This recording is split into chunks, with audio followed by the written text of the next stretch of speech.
Verify 1010, investigated reported disturbance at Acer Plaza. 10-4 dispatcher, verify address.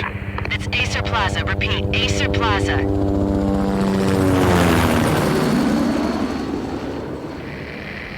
Shots fired on the rooftop. An assault in progress at Acer Plaza. Repeat, an assault in progress.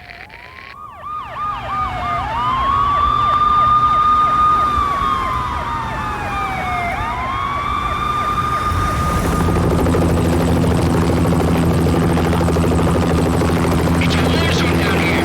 1085 dispatcher, need additional units. Additional units now. Officer in danger. Officer in danger. 10-5, please repeat, 10-5, all units, emergency. Officer in danger, Acer Plaza, repeat, Acer Plaza, all units. They were all dead. The final gunshot was an exclamation mark to everything that had led to this point. I released my finger from the trigger, and then it was over. To make any kind of sense of it, I need to go back 3 years. Back to the night the Payne started.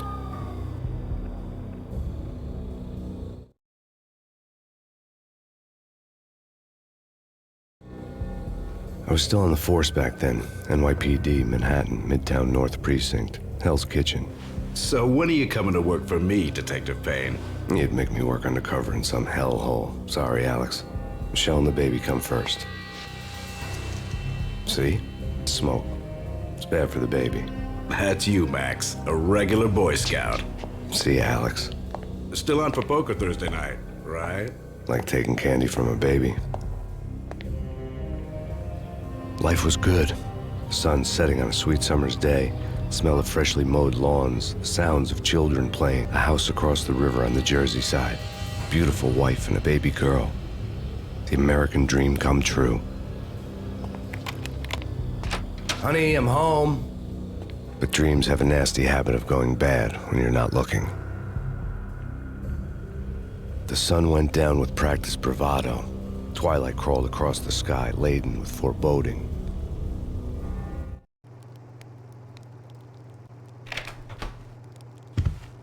Michelle, honey, anybody home? I didn't like the way the show started. They'd given me the best seat in the house, front row center. What the hell? Something ugly had been tattooed on the wall, a map of things to come. It was a poison syringe, a magic tag full of diabolical meanings.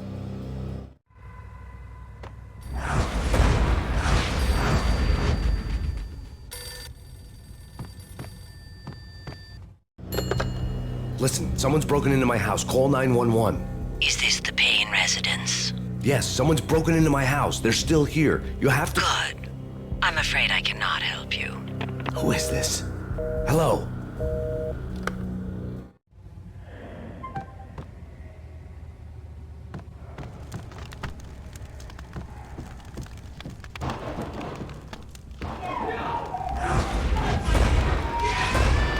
Michelle!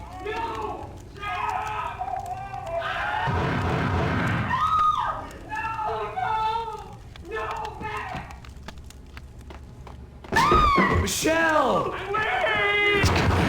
Freeze! NYPD, drop it! Coming! I'm gonna hurt you.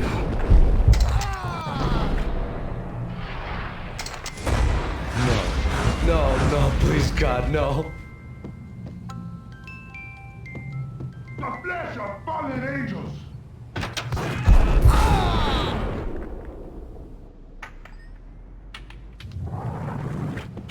No, God, no, please, Michelle. Oh, baby.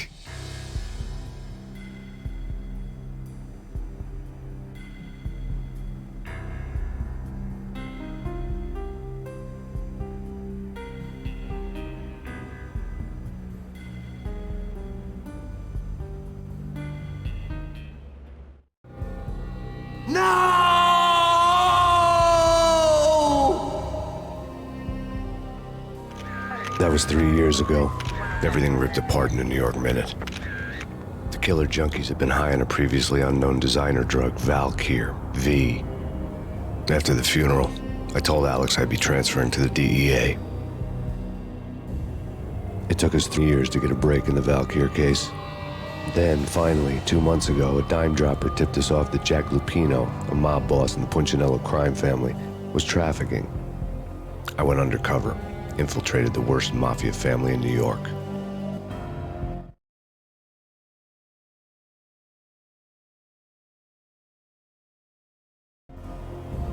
I came in from the cold and the dark. Outside, the city was a cruel monster. I've been slowly working my way from the small time to the big fish, trying to get to the source of the drug. Alex and BB were my only contacts in the DEA, the only ones in this decrepit city who knew I was down here. BB here.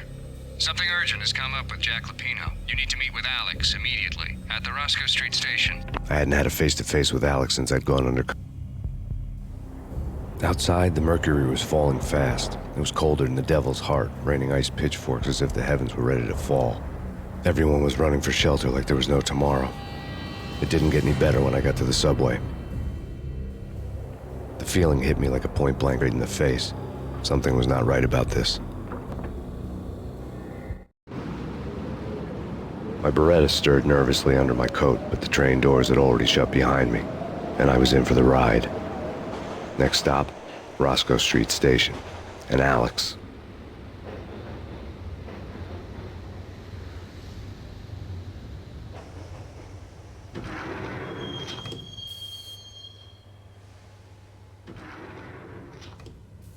The station was drenched in gloom. Alex was a ghost, nowhere to be seen.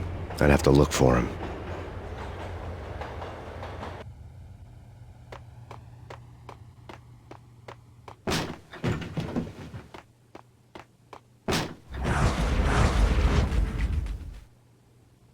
Death was in the air at Roscoe Street. I'd have to find Alex fast.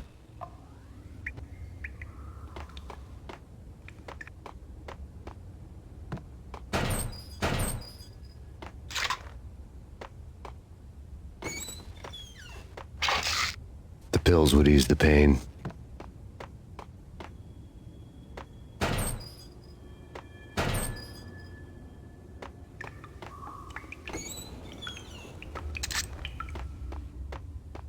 Wasn't Jake supposed to take care of this? He and Mickey are having too much. Hey,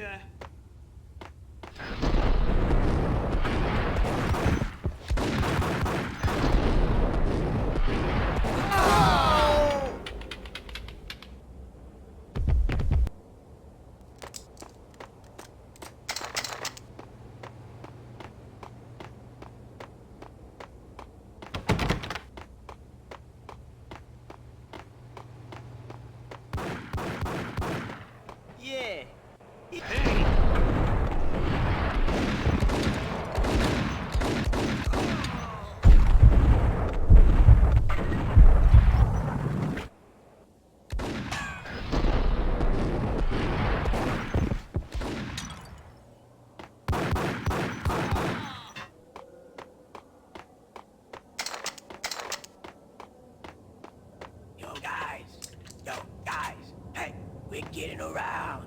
You hear? What the hell? Oh!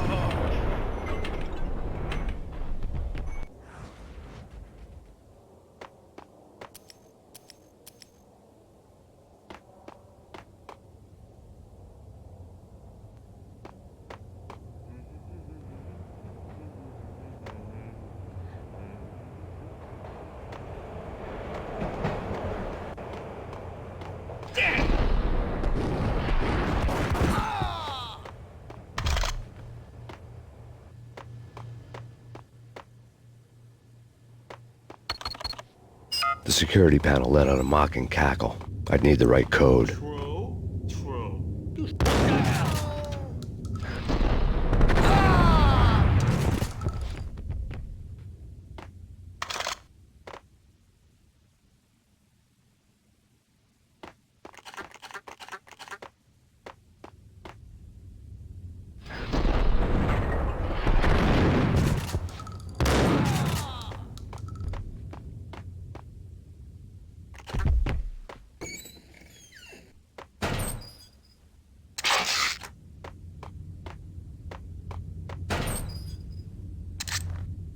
While looking for Alex, I had ended up in the middle of a big-time crime operation.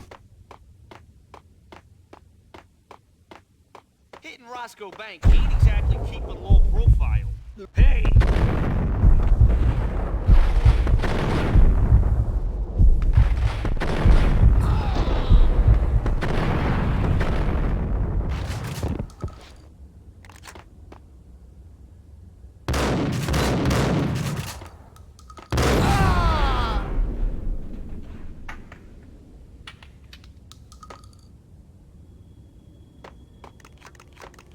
The gate was locked.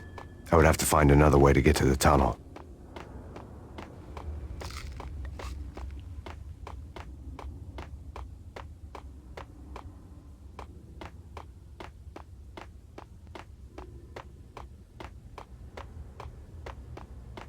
Kiss it goodbye.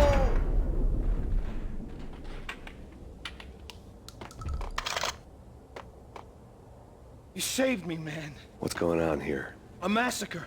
These armed thugs just appeared from nowhere. We need to get help. I can make the call from the control room 1 floor up. Can you take me there? Sure, sounds good. Follow me.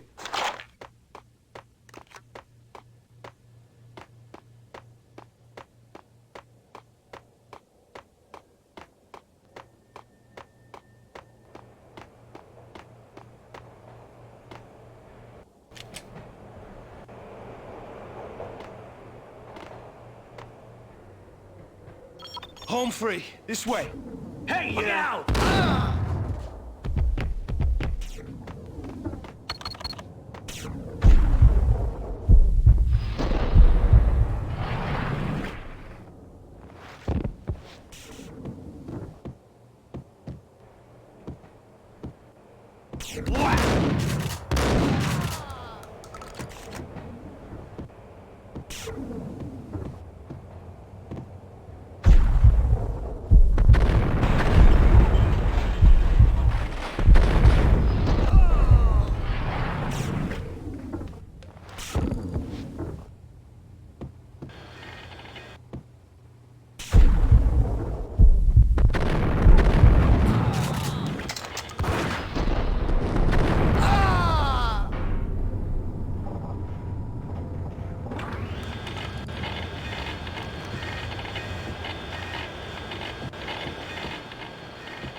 The train lit up like a Christmas tree. The power was back on.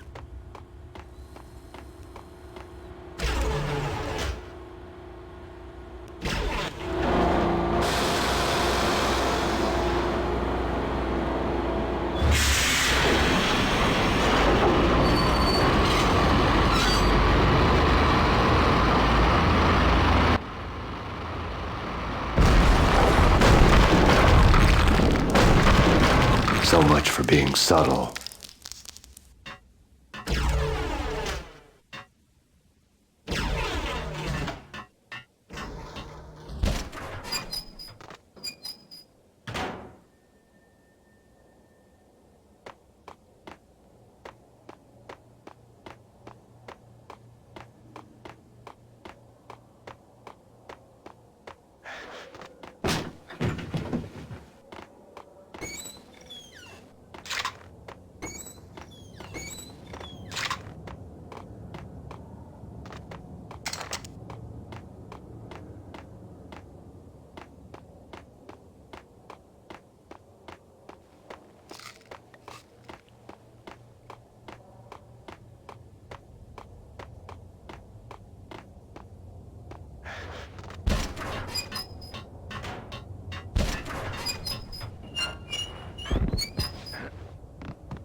The rusty door led to an abandoned part of the station, closed off since the early 40s. Something big was going down at Roscoe Street. Maybe that's why Alex had wanted to meet me here. Maybe not. One way or the other, I was gonna find out.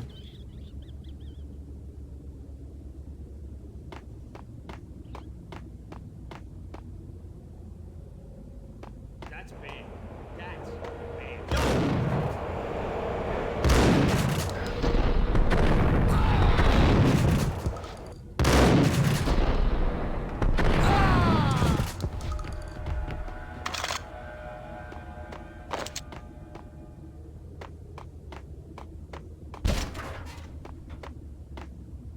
Yo!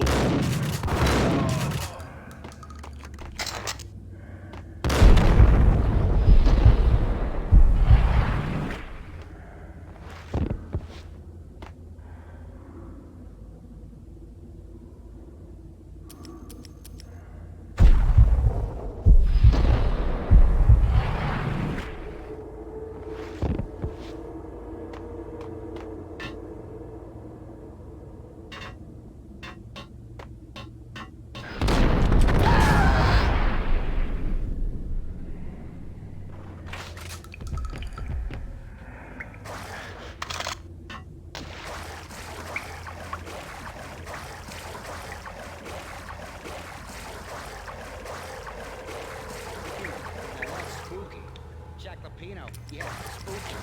But also, it's like the failure count is rising. Yeah, I wouldn't joke about it if I was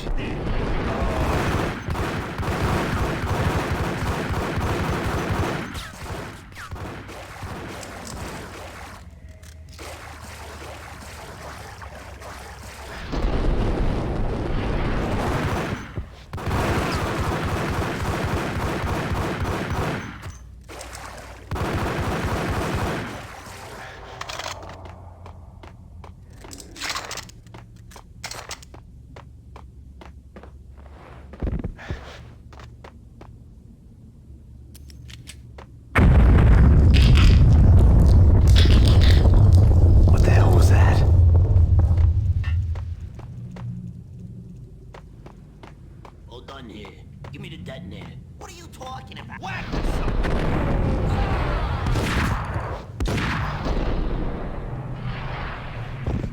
Whack him!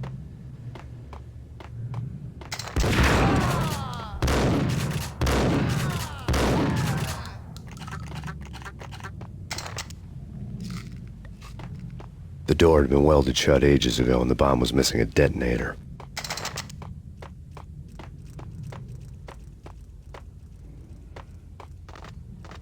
Okay, fellas. The police are on their way. New York's finest. They're gonna be here soon. Stick to the plan. Got our own...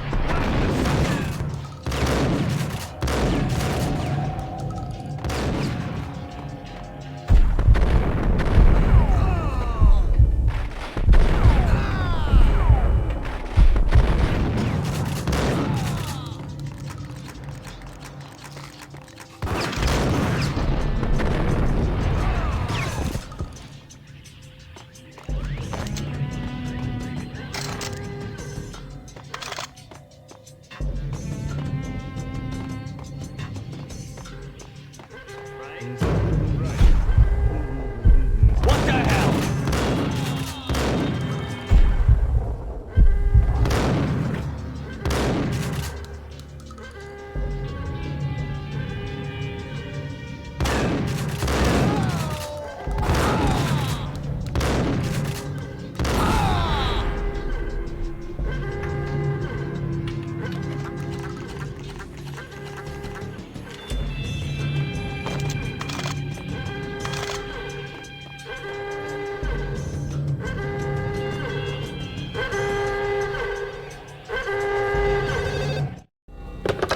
We come to you now live from the crime scene. Who is this? Right back at you. This is Deputy Chief Jim Bravura from the NYPD. You are to cease your criminal activities and surrender immediately. Sure thing, Jim. Me and the boys have been talking and everyone's real sorry. They'll never do it again. Who the hell is this? Being placed at the scene of a bank robbery wouldn't have tipped the odds in my favor.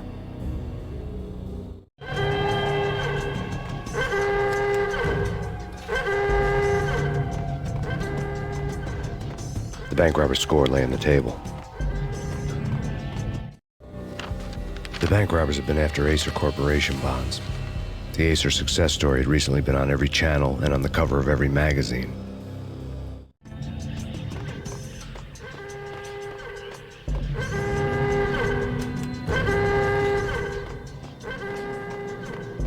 The bank robbers had left their tools on the table. Judging by the detonators, the crooks had bought enough explosives to send Lady Liberty into orbit.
Hold it!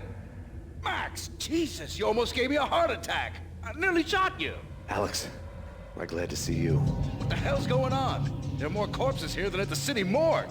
It's an armed robbery, a tunnel job straight to the Roscoe Bank vault through the old station wall. Is this why... this is Lupino's gig?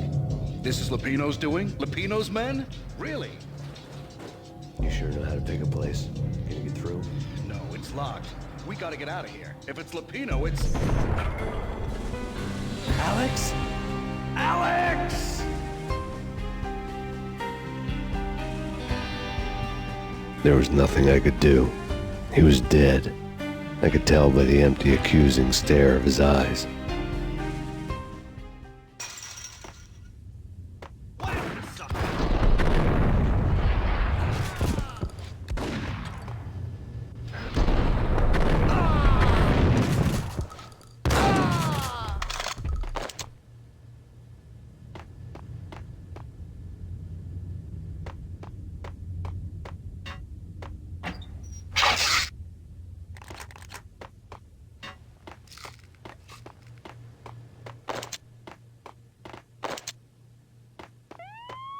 Let's get the hell out of here!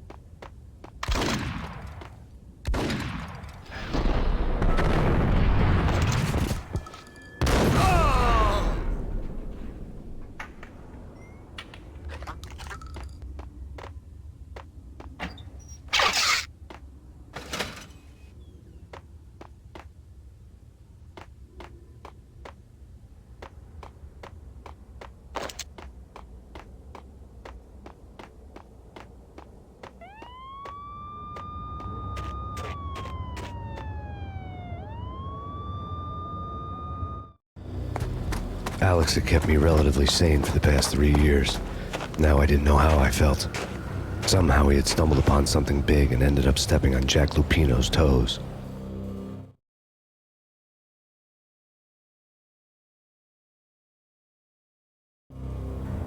Lupino ran his racket of sex, drugs, and contract killings from a sleazy hotel in a slum block of tenements. The NYPD was closing in. I could hear the sirens. They're crescendo. They could get us by taking Alex out, and leaving me to take the fall for it. All he had gotten was my attention. I went for the hotel first. It was a sad old thing with flickering lamps and faded colors, cheap mobster punks and tired-eyed prostitutes. I walked straight in, playing at Bogart, like I'd done 100 times before. The place was run by a couple of murderers with shark smiles. The Finito brothers. Ladies and gentlemen, it's the pain in the butt. Hit a max. You're killing me. Did you make that up yourselves, or you get some wino downstairs to come up with it? Don't answer that. A rhetorical question. I got something for the boss. Lupino around? That kind of depends on who's asking. A friend or a junk squad plan. Don't answer. It's one of them, how do you put it, rhetorical questions. Lupino ain't here, but he says bye. Lupino wasn't in his cheap hotel. Instead, I ran into the Finito brothers. My cover had been blown. The door slammed shut behind me, and then I was dodging bullets like raindrops. Pain in the butt. Ha ha! Pay to the max. Junk squad pig. Me first and lying down. Bring it in.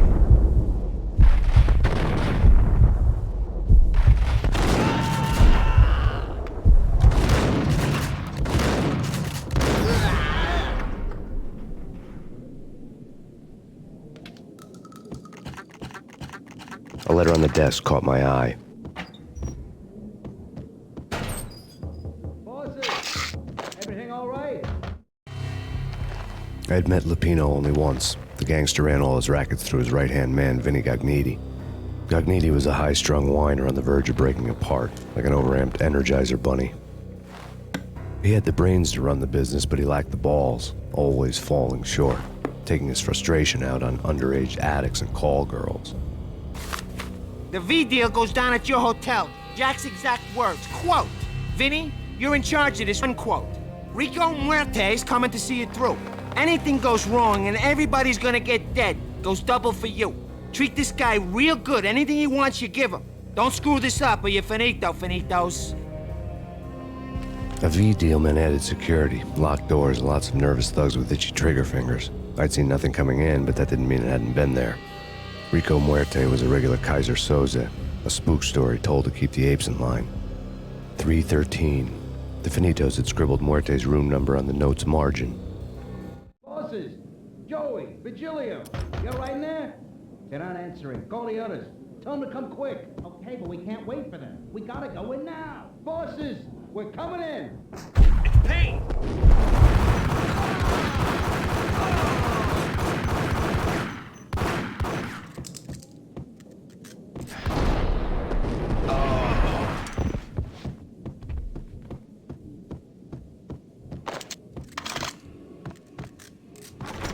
Getting out was not going to be easy. The staircase was locked and the elevator had been busted for a decade or more.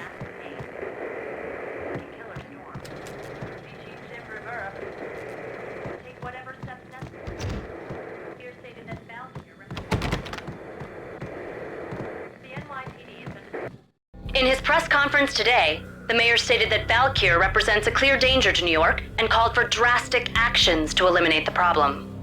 On today's top story, the Valkyr crisis worsens with the murder of DEA Special Agent Alex Balder. Special Agent Balder had been shot repeatedly from a point-blank range. The gunman has been identified as Max Payne. The noose is sure to tighten around this fugitive criminal as more NYPD units join the search to apprehend him. I had just gotten my 15 minutes of fame.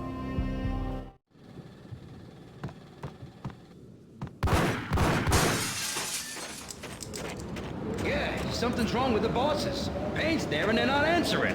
Let's go already. Payne's gonna pay. Inspect. What the?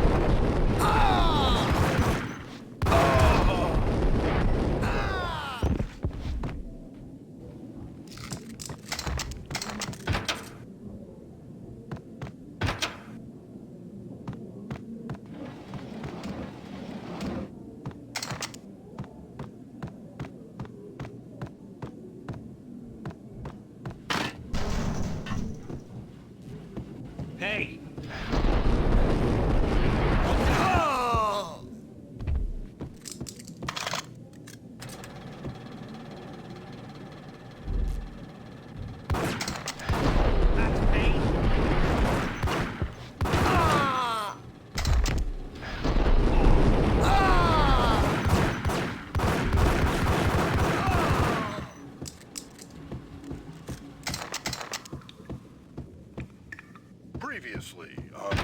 lords and ladies. Lady Amelia, Marquis Valentine asks for an audience. Thank you, Lawrence. My lady. My lord. And now, an all-new episode of Lords and Ladies, brought to you in part by Acer Corporation. V-head junkies could go off without a warning. I had to be careful. My lady. My lord. Lady, there is a matter of great importance I must... There he is! My lord, there is? Indeed, my lady, there is indeed. From the very first moment you met, upon that distant forest path... Whack him! Oh, my lord, you should not speak so. But my lady, I must.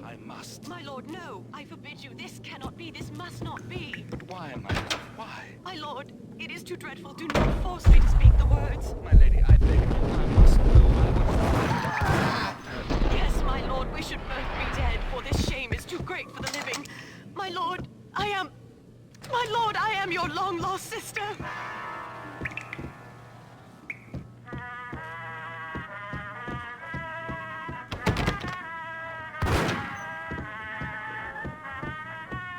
Piece of crap! Ooh, whack him!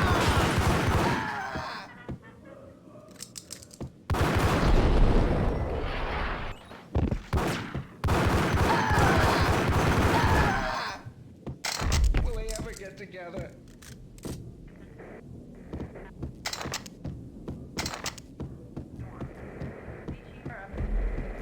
Take whatever steps necessary. Here stated that This party had been dead for a while. I couldn't say I was sorry I'd missed the show.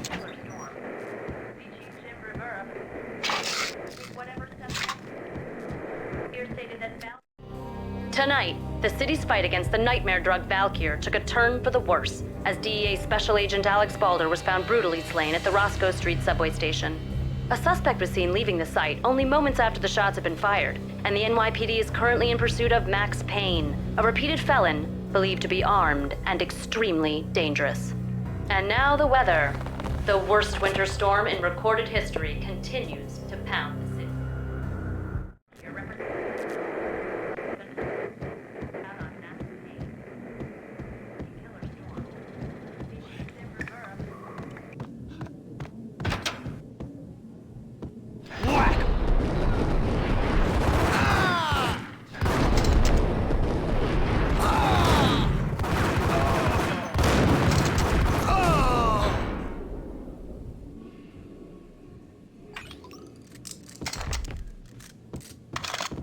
I'd found Muerte's room.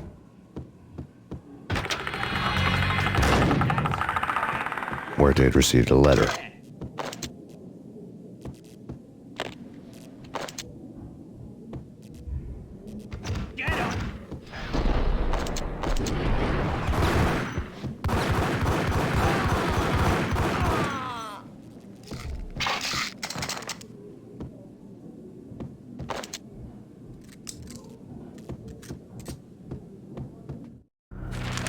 Our investigation had turned up nothing to link Angelo Punchinello, the head of the Punchinello family, to Valkyr.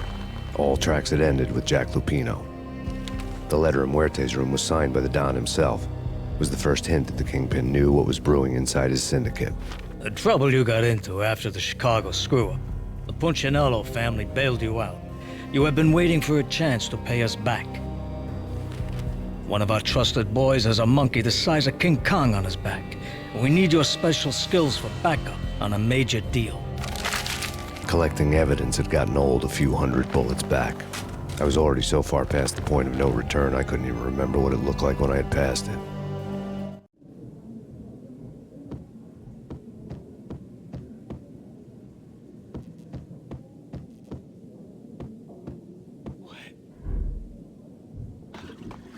Yo!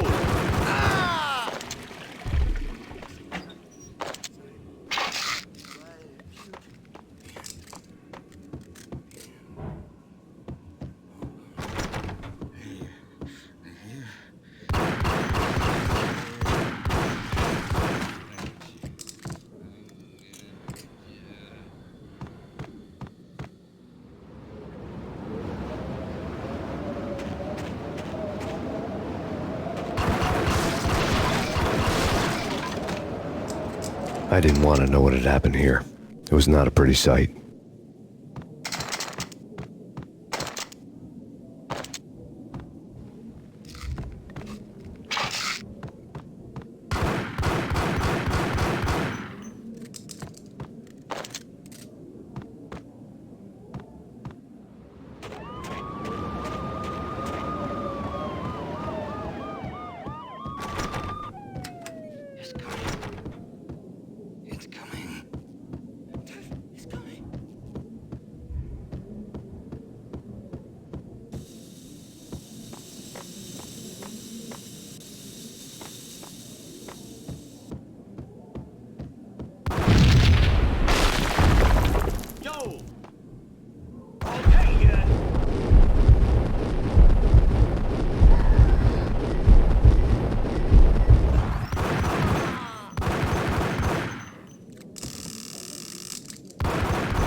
The hooker had left her diary on the table.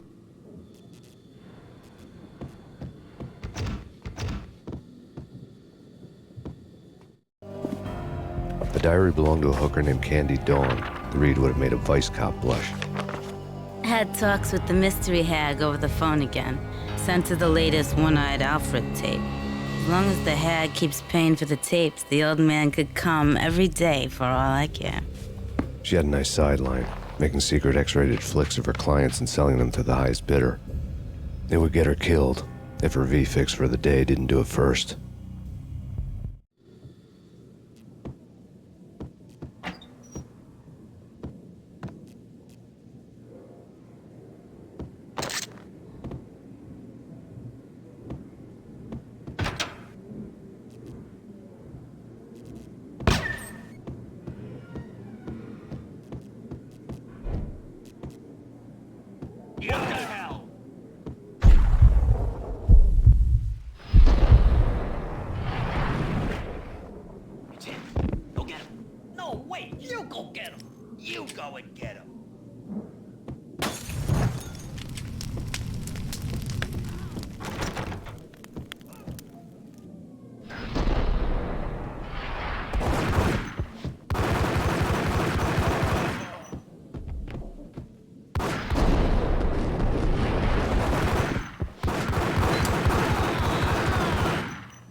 The old service elevator rumbled down to the bowels of Jack Lupino's hotel.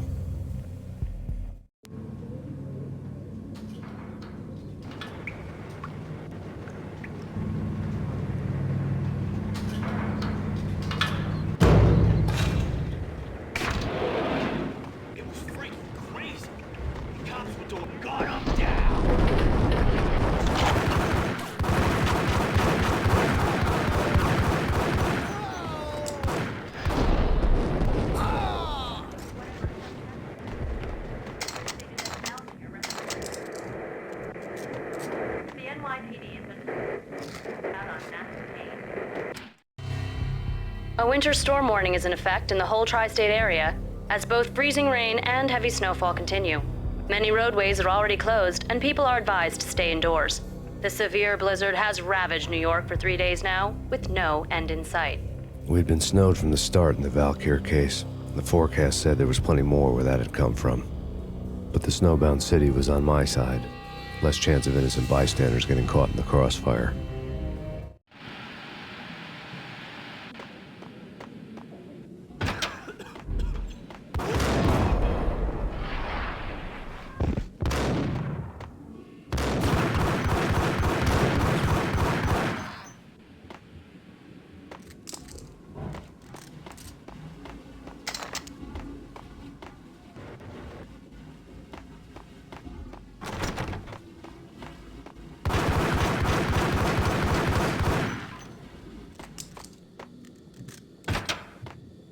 Hold it!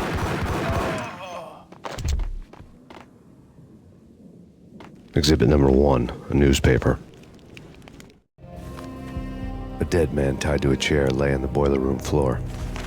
Captain Baseball Bat Boy has an unbeatable track record in superhero death matches. But a 6-pack of root beer gets me every time. The murder weapon was a baseball bat, now lying in a pool of drying blood next to a newspaper folded open on a Captain Baseball Bat Boy comic strip.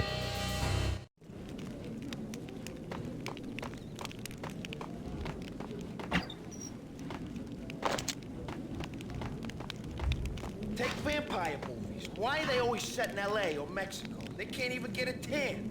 If I was a bloodsucker, I would whack him!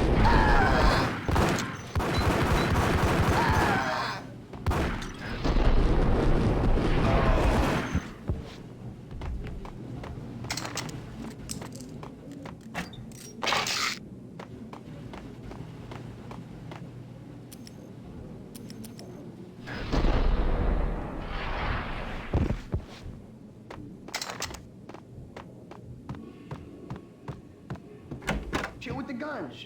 Trust me, you don't want to piss Muerte off. Gentlemen, let's do business. Green for green. Cheers at green-eyed angels. Amen.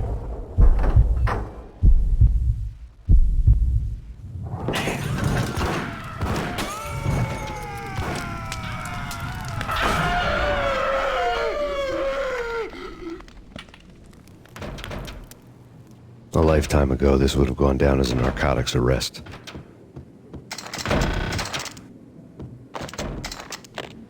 The transparent cylinders glowed green, full of Valkyr. It was dirty money. There was a key on the table.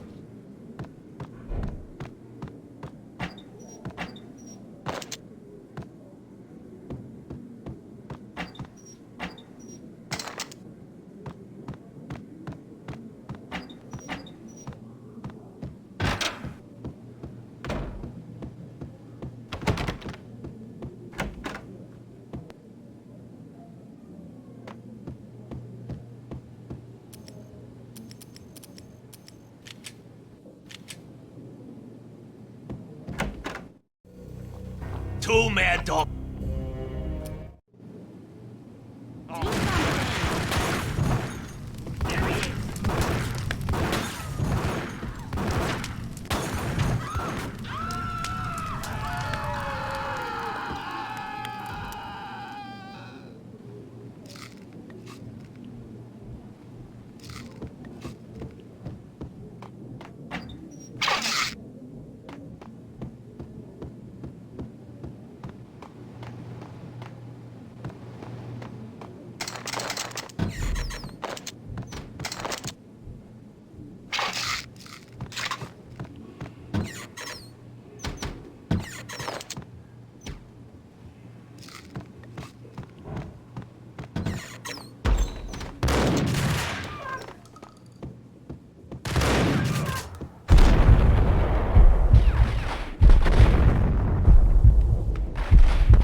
The antique switchboard was still in use.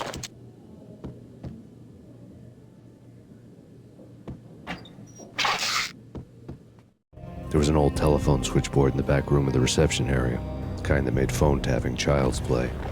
It wasn't hard to picture a fat pimp sweating with headphones on, listening to his hookers talk dirty and fake orgasms over a web of party lines, the blood veins of New York. Right now, there was a different set of moans and groans going on. Boss, Cornelia, this Max Payne. He came, started capping us. He killed him. Are you freaking kidding me? He's just cop. You better be freaking kidding me. Whack him. What's the freaking problem? Hello? Answer me. Hello? The word was out. A deadly virus released into the city's corrupt circulatory system. Something wicked this way comes. Max Payne at large.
Turn around, walk away, blow town.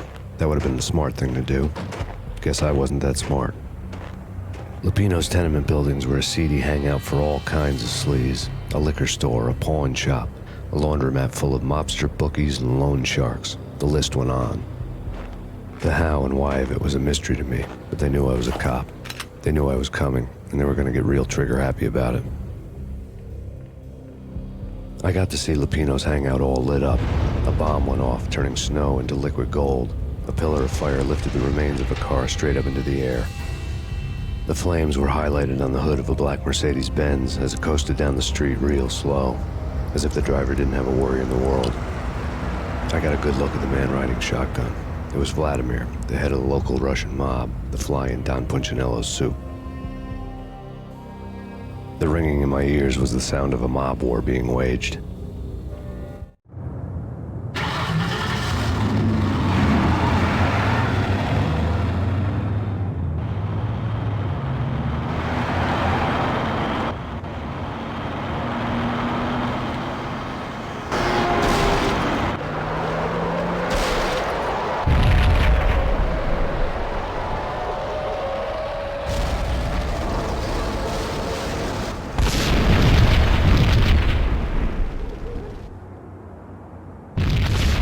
Another bomb exploded inside the closest slum building. It was a lucky break. The goons inside were spooked, but luck always came with a price tag. More bombs could still be ticking inside, and the cops would already be on their way. Jack Lupino's suite was on the top floor. At least it used to be, before the explosive makeover.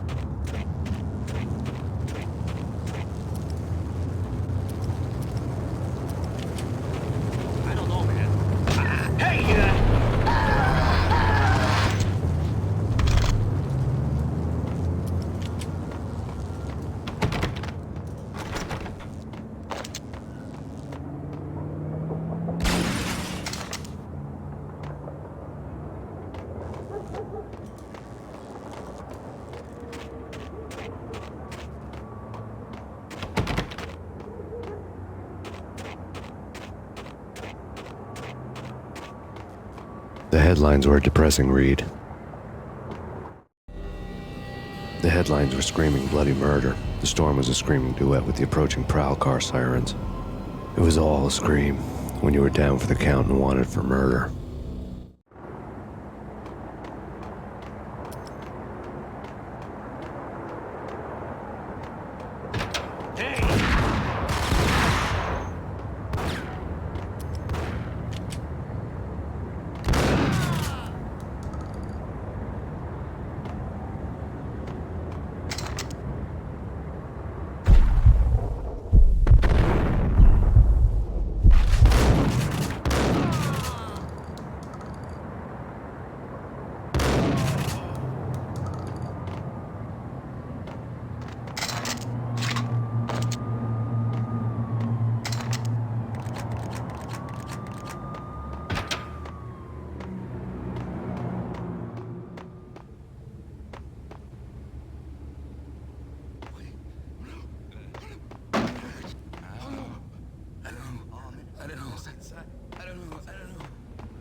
The whole building was rigged with explosives.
What the hell?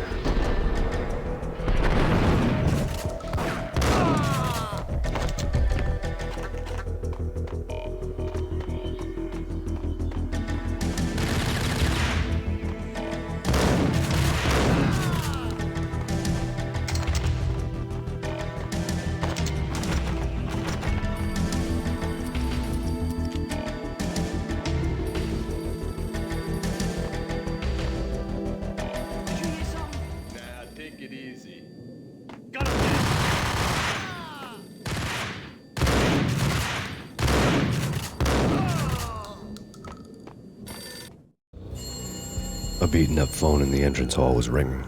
It could have been just a junkie in need of a fix, but it turned out to be something more sinister than that. Am I speaking to Mr. Payne? Who wants to know? My name is Alfred Wooden. You must hurry. The police are on their way. Tell me something I don't know. They know you're there. How? And what's it to you? I will contact you again. The cops arrived, sirens singing in the off-key harmony of a manic-depressive choir. I had a few minutes while the SWAT team would go through their usual routine.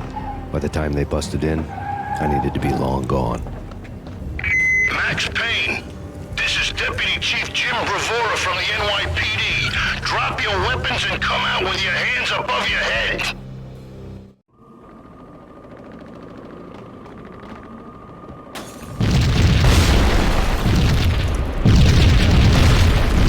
A locked door barred my way.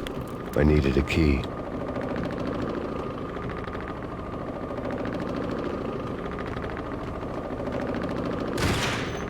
Someone had left a letter on the counter. Suddenly it all made sense. The bombs, the Russian mob boss making an appearance in person. Gagniti was his usual self, all talk and no walk. After our hit, the Russian has only a couple of guns left, and they can be bought. There's no freaking way he has the guts to try anything after that. As it turned out, the Russian had plenty of guts.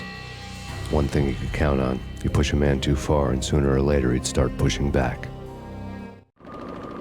Stop! Put your hands where I can see them. Freeze! There was a key on the shelf. Don't make us come and get you.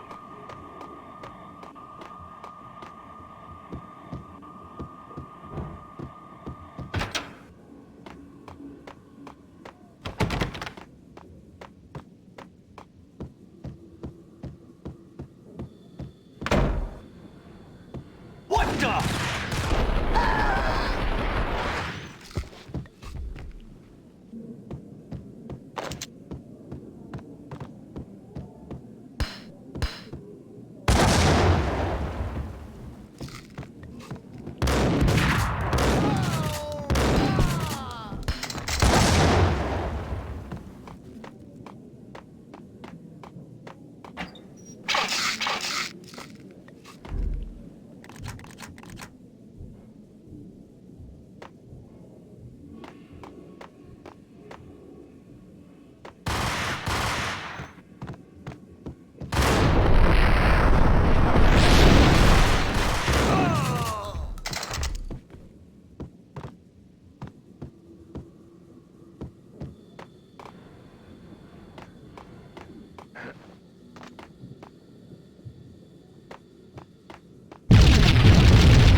Got him dead.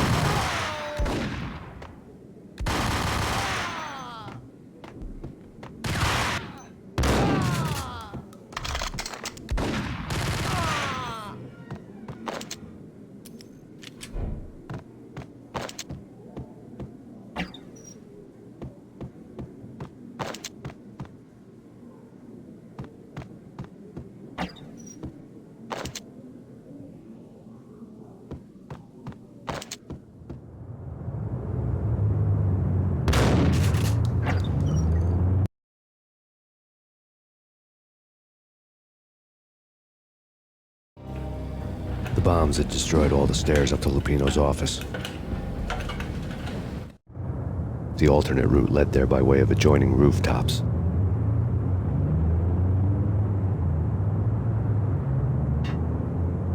It's never been this cold. Never ever.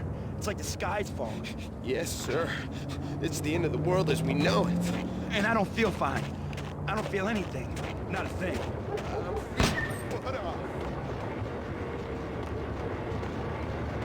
To get to the roof, I'd need to get to the elevator through the locked door up ahead.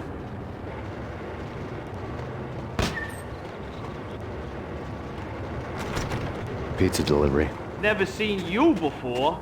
Buzz off, Joker.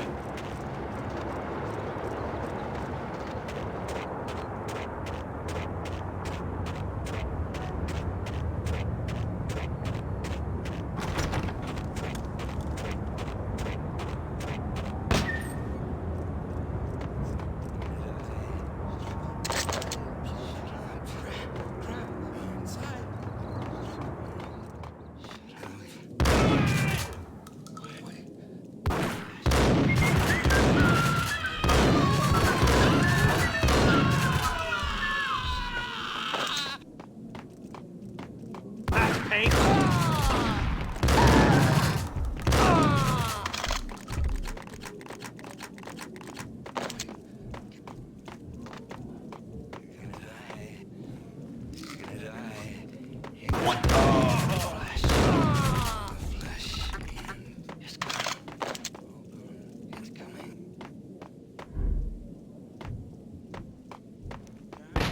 No, don't shoot. You know the clowns at the laundry? Me? No. You're no good to me then. What? No, the laundry, yeah. I know him, yeah. Get me in there. Okay.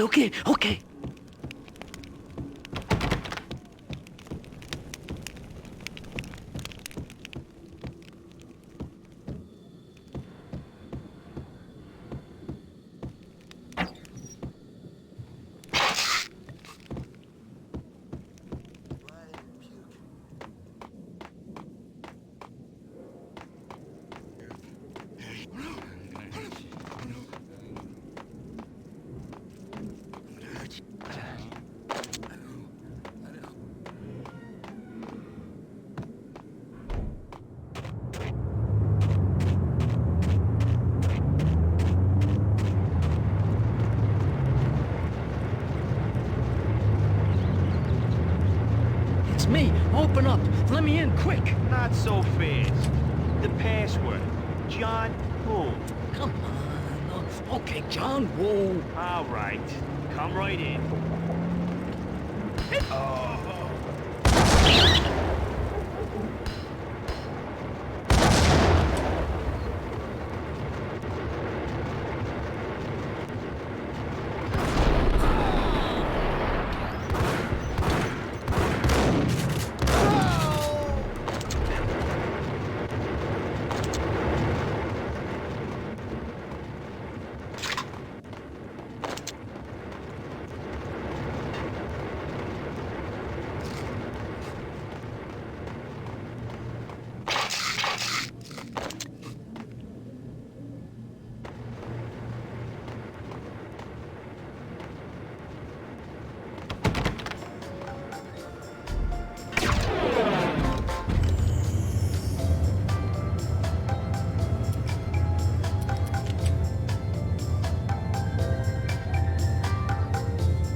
What the hell?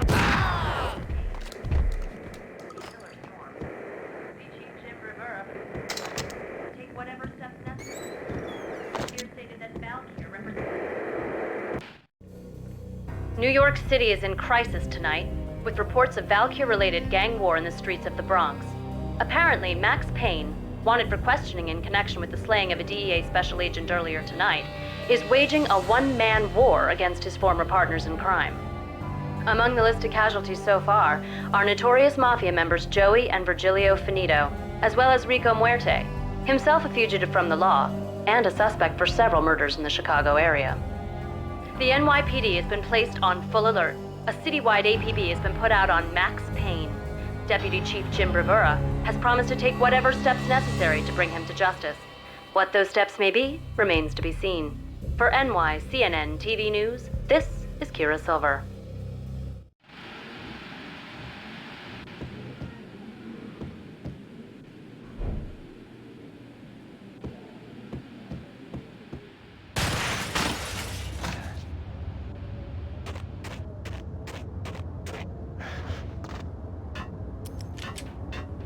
This week on Everything Unknown. I don't know where to go. Last week. That's where I always end up. It's not me talking to the Payne Flamingo, but someone who looks the part down to the finest detail, except that he's evil. I'm hiding in the shadows, watching it all unfold. The Flamingo speaks. It says, that's near as far more fun than television. Somehow I know this, just don't ask me how. And I know about my double. Nonsense.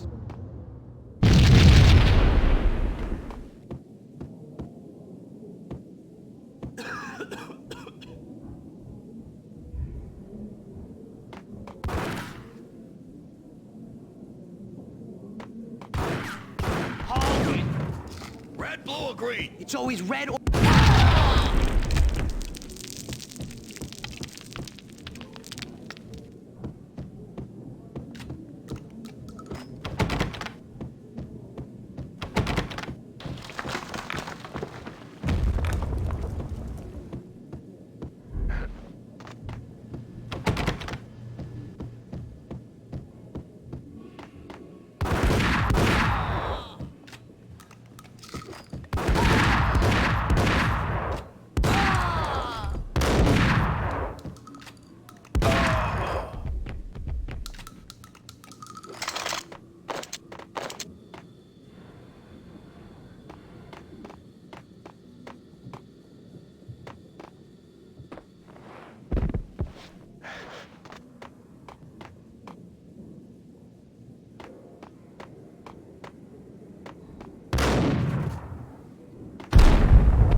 What are you doing?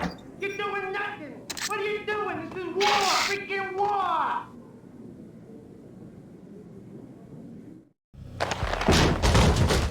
Vinny Gognitti, just the man I've been killing to see. Payne? Freaking fed! I knew from day one there was something screwy about you. What do you think you're doing? You're a freaking cop. You ain't got squad on us. You can't just come in here waving your piece like it meant something. Yeah! Oh my God! Oh God, you shot me! Ah! You're dead, Payne! What the hell are you waiting for, you apes? Kill him! With pleasure, boss. Gognitti bailed. I made like Chow Yun Fat.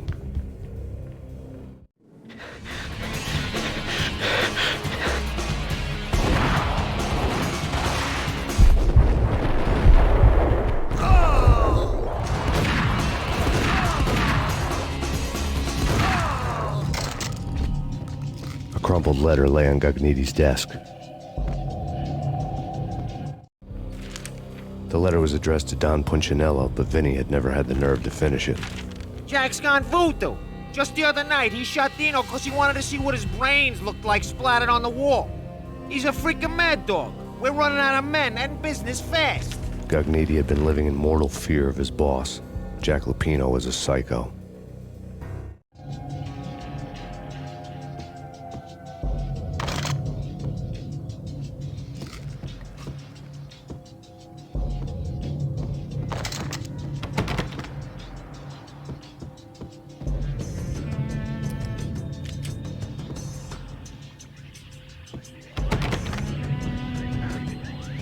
Vinny Gognitti was running scared. He could run, but with a bullet in his stomach like a broken bottle of Tabasco, he was quickly running out of time. He knew where his boss was, and I wanted to square things up with Jack Lupino. Gognitti would be moving fast. I don't know about angels, but it's fear that gives men wings.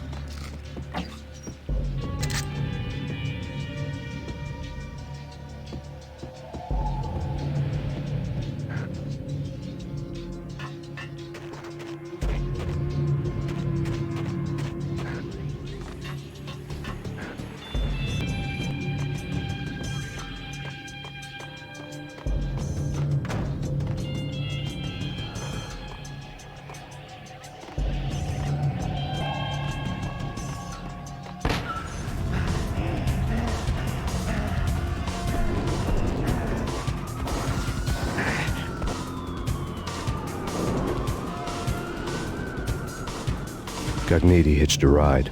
To catch him, I'd have to follow his lead.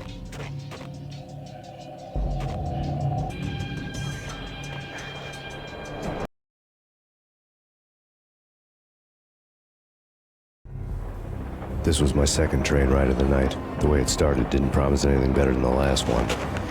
Freezing wind tearing at my face like sandpaper and razors, ice hard and slick under my hands and feet. And somewhere in the background, the wail of sirens, the city howling after me. New York sped by in fast forward. Dark rooftop water towers and a dead forest of antennas and chimneys, all a blur. When the train he was riding slowed down, Gognitti made his move.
It's Payne! He's coming down the stairs! Shoot the bastard! Okay, boss, you got it. No problem.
Hey,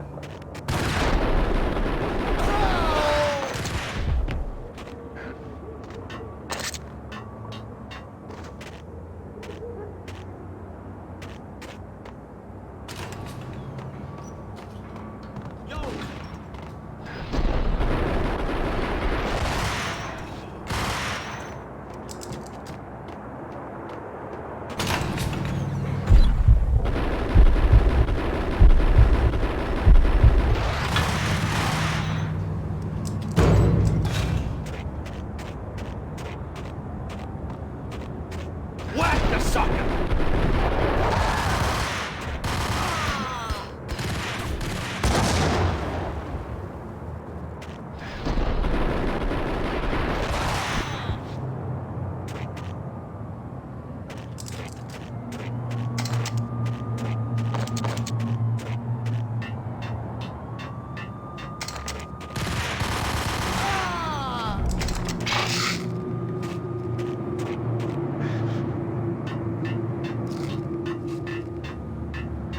We're gonna be rich. Freaking rich. Even richer than that, wise guy. Freaking. Hey,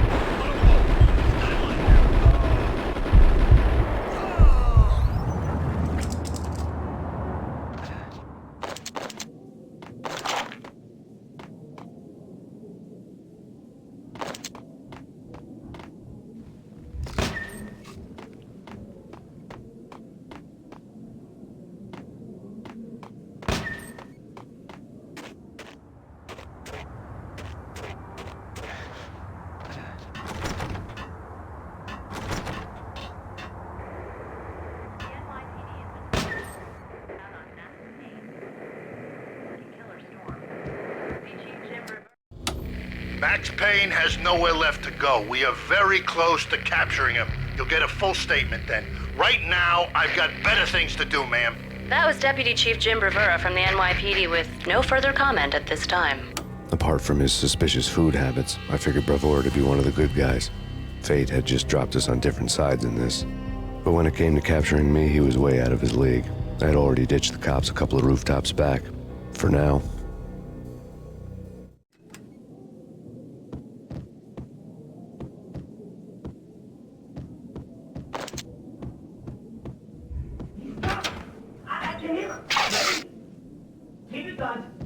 Whack the sucker!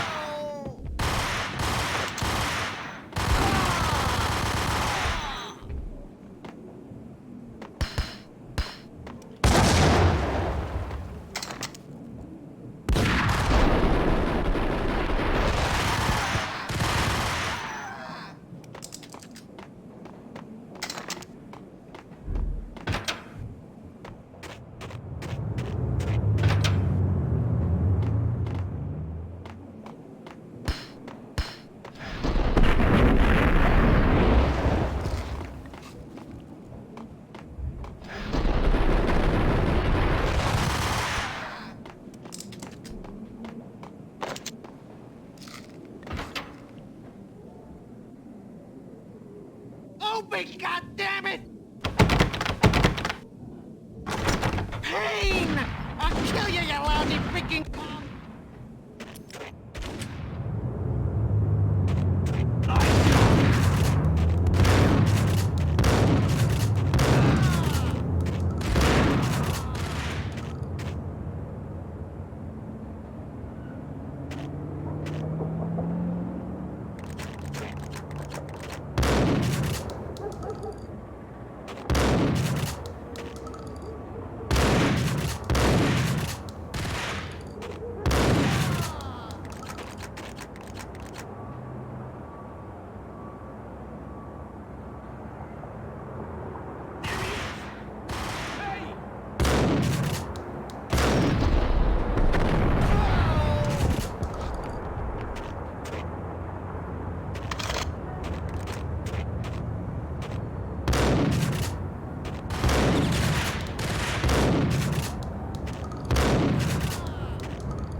Cogniti ran out of steam in a dead-end alley with steam boiling out of the sewer grates like all the fires of hell were burning high beneath us. It was shakedown time. Where's Lupino? Screw you! Bad start, Vinny. Ah! Police brutality! I rate pretty high on that. You can't just hurt me in cold blood! Just keep telling yourself that. Listen good, Candyman. I'm not gonna be anybody's fall guy. I wanna know where you're biting. There was no glory in this. I hadn't asked for this crap. Trouble had come through dark swarms. The good and the just were like gold dust in the city. I had no illusions. I was not one of them. I was no hero. Just me and the gun and the crook, as it decreased to a singular course. I'll tell you, just don't hurt me no more. Lupino's at Ragnarok, the nightclub. Book me, take me, haul me to the freaking jail, just don't hurt me. Your rights will be ready at your funeral.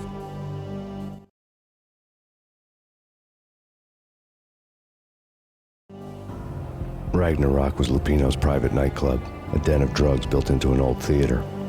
I knew what waited inside. V-head junkies ready to explode in random acts of senseless violence. And Lupin Squad, the worst stone-cold killers this side of hell. Ragnarok was as inviting as a headache, flickering and flashing to a machine gun beat.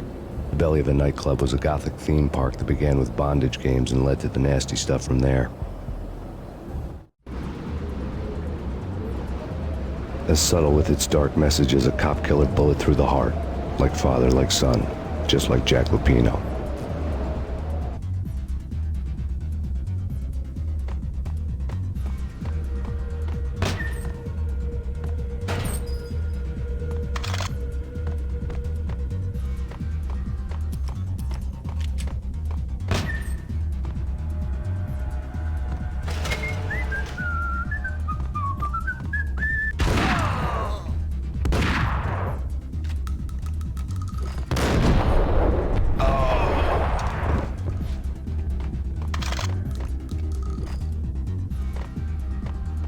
The book had never been a bestseller. Given the setting, I was surprised to find that somebody had been passing time reading. The paperback was entitled, The Age of Murder and Storm. The blurb on the back mentioned Norse mythos and Ragnarok, the end of a Viking world with a terrible winter that covered the earth in ice, when vile crimes were rampant and all humanity lost. I could see how somebody impressionable might get it into their head that we were at the end of time. I was also beginning to see what the nightclub and its owner were all about.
Books on the occult had been piled on the table.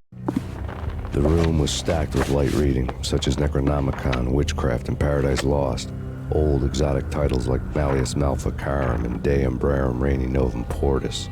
Books with pentagrams on their covers, all dealing with the occult and the infernal, lying between stacks of horror videos and a couple of Ouija boards.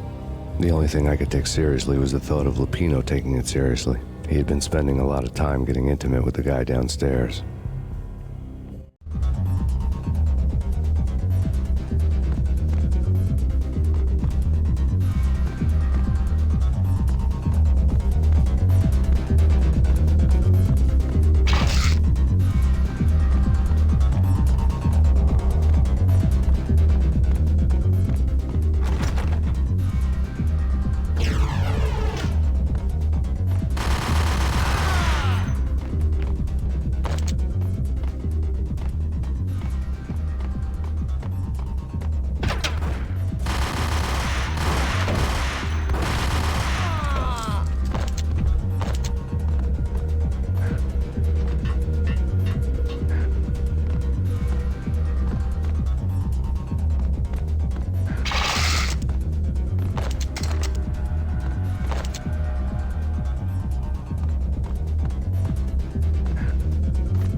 What the hell?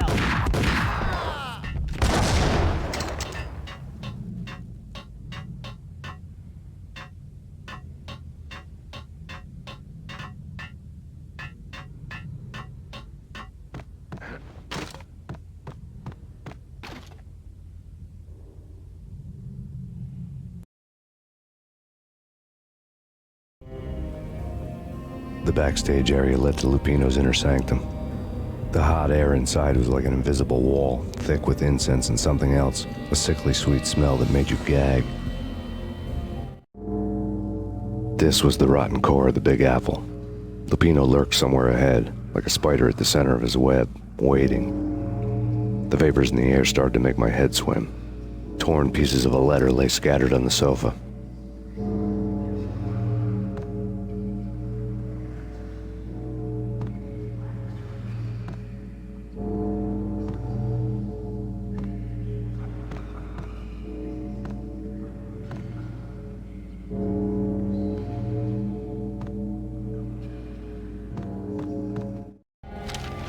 Punchinello had threatened Lupino in writing.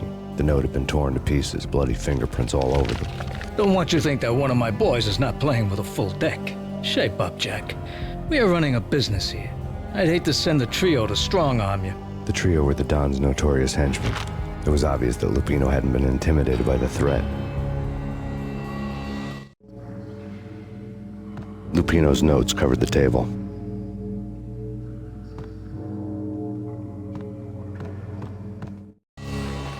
Jack Lupino was crazy, all right. The table was scattered with notes of demented arcane nonsense written in rusty blood, a mishmash list of demons, devils, and dark gods evoked. Beelzebub, Asmodeus, Baphomet, Lucifer, Loki, Cthulhu, Lilith, Hela! Blood given to you all. He was after that old Faustian deal, your soul for power and fortune. Just sign on the dotted line with your blood. Lupino's notebook lay on the pedestal. Jack Lupino was crazy, all right. Mythic wolves, let loose to devour the sun and the moon. Lupino is the wolf. I'm Mr. Beast, the big bad Fenris wolf. I'm the end of the world man, wearing the flesh of fallen angels. After Y2K, the end of the world had become a cliché. But who was I to talk? A brooding underdog avenger alone against an empire of evil, out to right a grave injustice. Everything was subjective. There were only personal apocalypses. Nothing is a cliché when it's happening to you.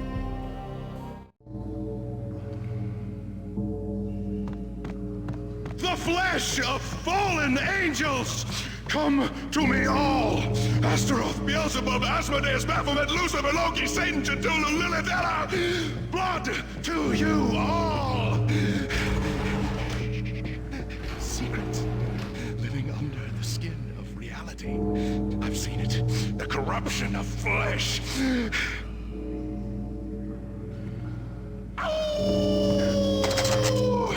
I'm the wolf, yeah!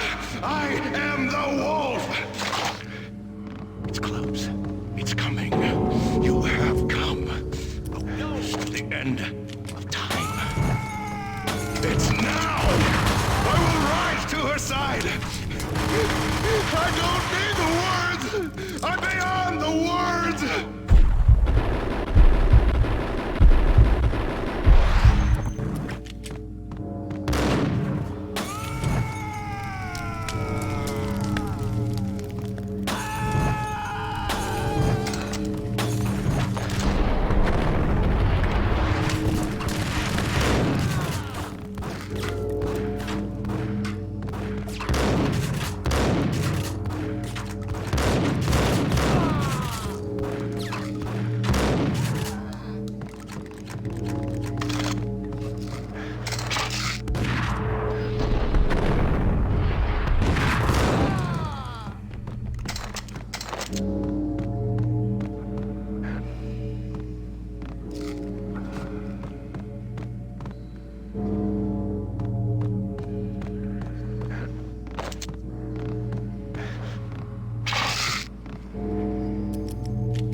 I had known there'd have to be a catch in it somewhere, and this one was the Empire State Building of catches. Lupino was pumped up and dying to go 15 rounds with a mutant alligator. And then he started this spooky monkey talk, straight from a bad dream. Mine. I have tasted the flesh of fallen angels. I've tasted the devil's green blood. It runs in my veins. I've seen beyond a world of skin, the architecture of blood and bow and arrow. Death is coming! She is coming, and hell follows with her. This is the twilight winter. I am ready to be her son. Her time is now, and all who stand in her way must die!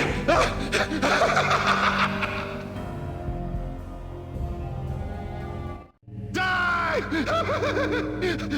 You'll die! You'll die! Now! All die!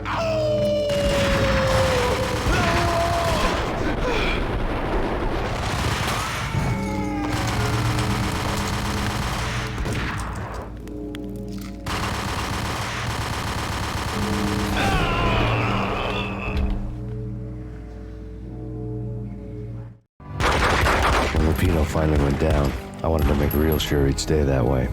V was a bad monster. Turned them into friggin' zombie demons from outer space. I think he's dead already. Huh? And that's when it happened. But dead or not, you've got the wrong guy. In stepped this knockout femme fatale holding a gun to my face. I returned the favor.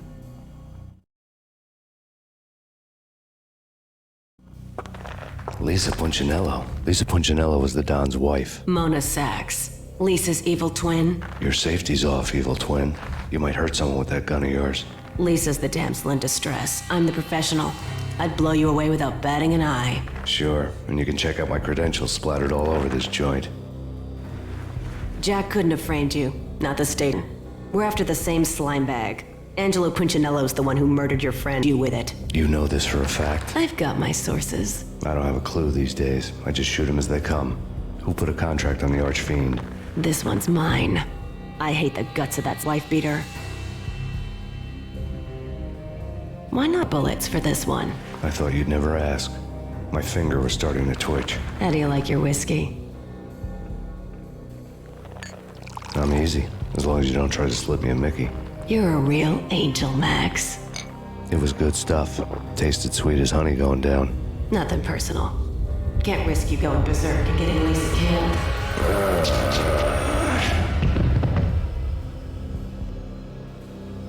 The nightmare was always the same. Violent shapes moving in darkness, old and ugly. The killer's mad laughter was a riddle, wicked innuendo.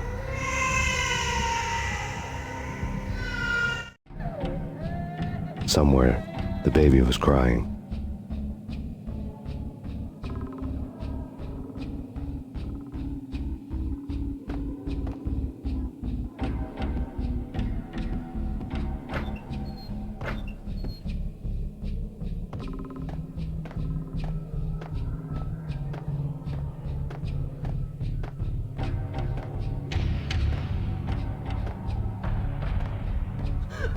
Max, no, please, Max. Why? I didn't mean to. I'm sorry.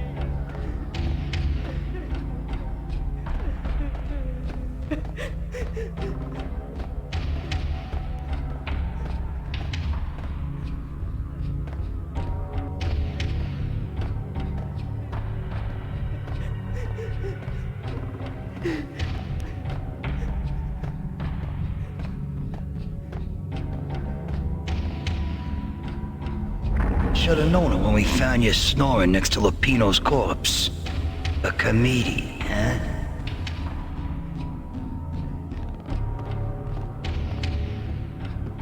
Michelle looked at me from the photo. The pictures were filled with good old times. Alex and I had a few moments of glory between us. Crime-fighting comrades, the best in NYPD DEA collaborative team. Good-hearted macho bullshit like that. I would have given anything to have him here as my backup. No such luck. No luck at all.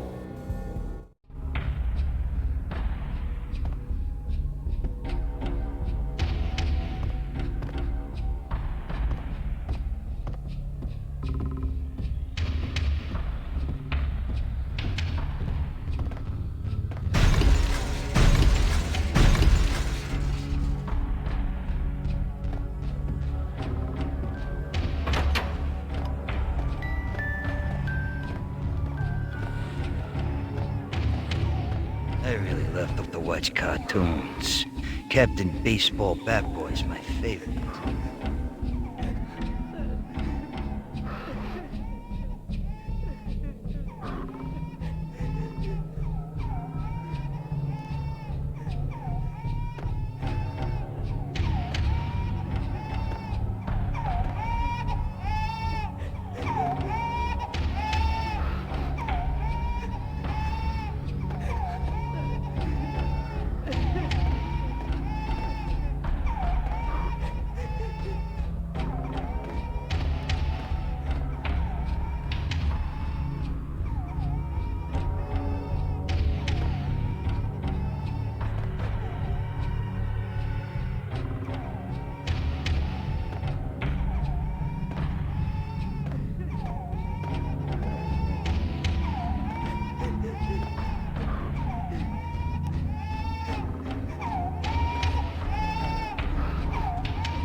No, please, God, no.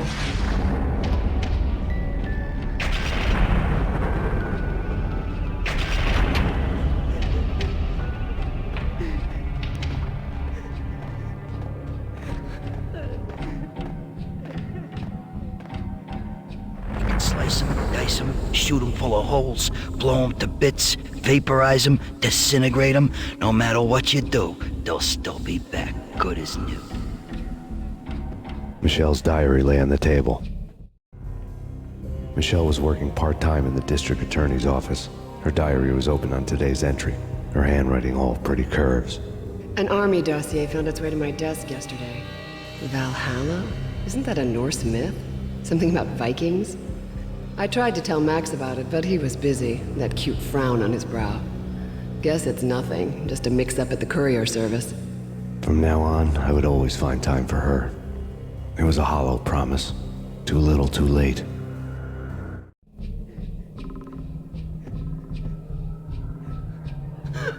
Max, no, please, Max. Why? I didn't mean to. I'm sorry.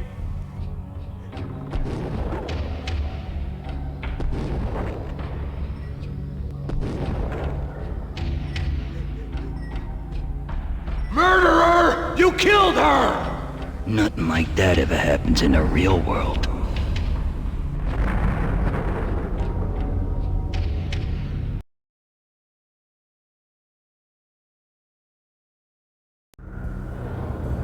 I woke up in a bad dream. My head felt 2 sizes too small for my brain. Max Payne. I envy your name. And the killer was smiling. Pleased to meet you. I'm Frankie the Bat Niagara. Niagara, as in you cry a lot? He had a baseball bat and I was tied to a chair. Pissing him off was the smart thing to do.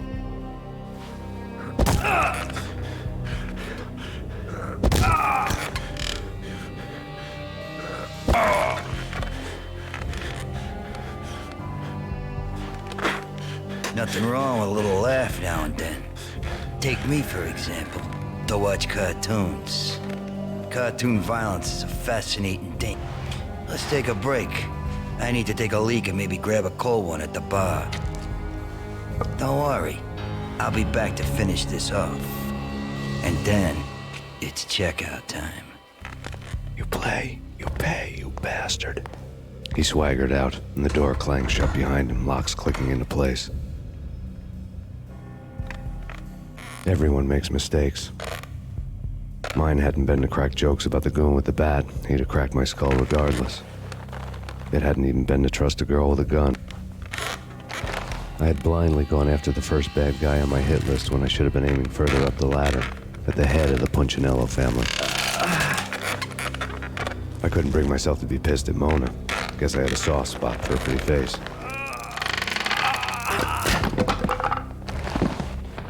But when somebody decides to play baseball with your head, you tend to get sore. They had dragged me back to the basement of Lupino's hotel. I was beaten, bruised, and blue. I felt like the chair I had broken.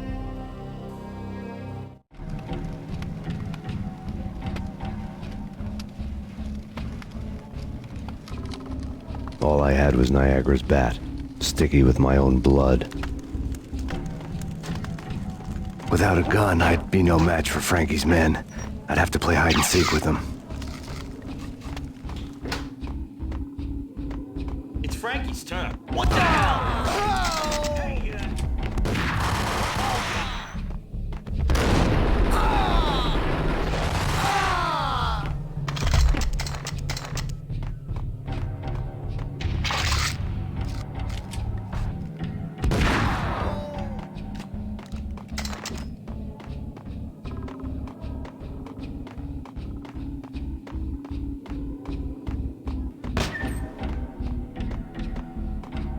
Hey, you go!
Things were fast going from bad to worse.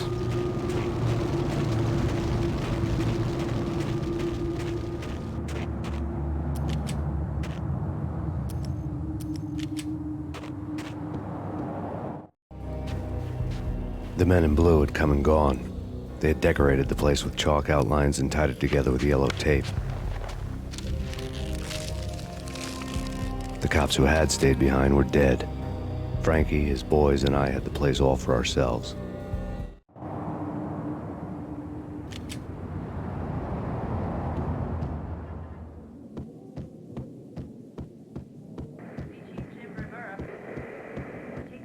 Just forget about it. Just forget about it. Hey, just forget about it.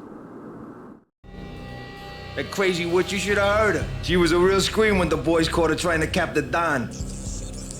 Oh, that's friggin' bad. To the trio? That's even worse than what Frankie's doing to that poor bastard downstairs. She's gonna take a long time to die. The mobster muscle on the phone was talking about Mona. Punchinello's trio were nothing but bad news. There he is.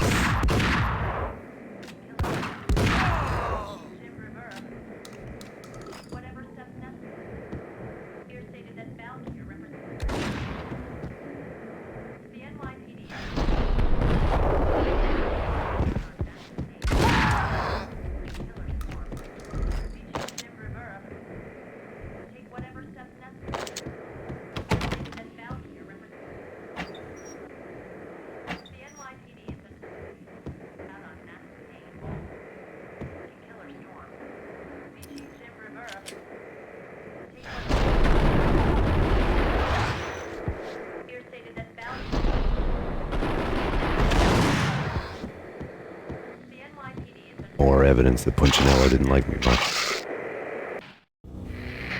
The fact remains that all the victims so far identified in the Ragnarok shooting have been known criminals, many of whom had large doses of V in their blood. Reliable sources say that Max Payne was also among those killed, although no body has been recovered at this time. Reliable sources. That meant somebody thought the Mafia had me, didn't want the cops snooping around anymore. The body would be delivered to them barely recognizable. Case closed. Don Punchinello had the power to be that reliable source, which was no news, but his news was old news. Framing me hadn't been enough. Don Punchinello had put a hit on me. He wanted me dead, and it had been important enough for him to give written instructions to Frankie about it. Max Payne should die like a dog for the trouble he's caused. Frankie, I know I can trust you to give this matter the dedication it needs.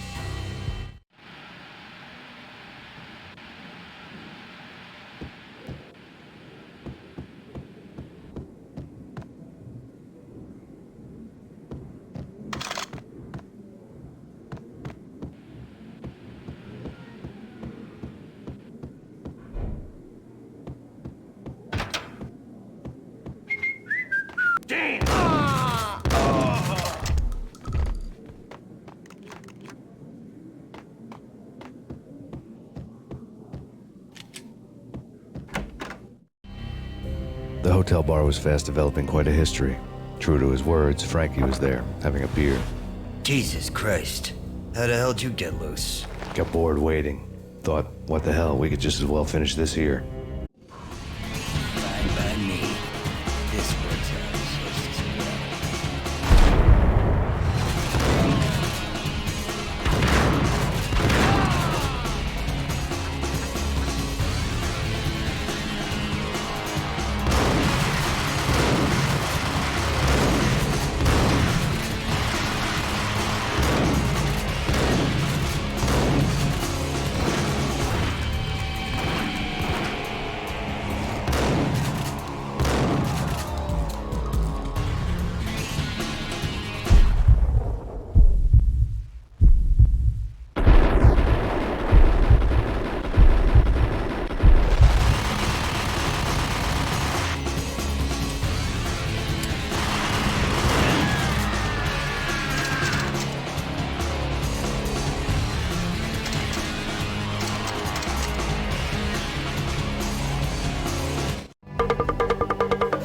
Thank you. You've been a lovely audience.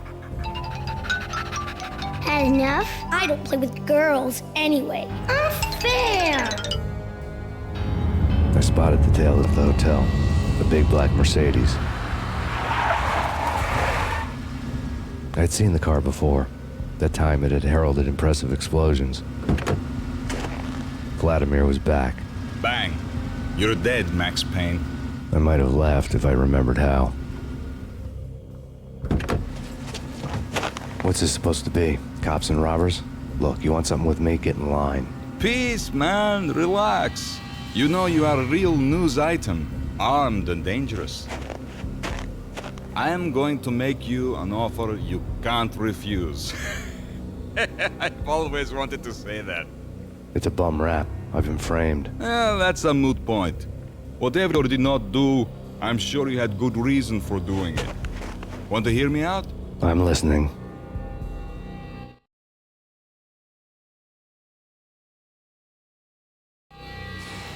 Punchinello mess is bad for business all around. But that's not all.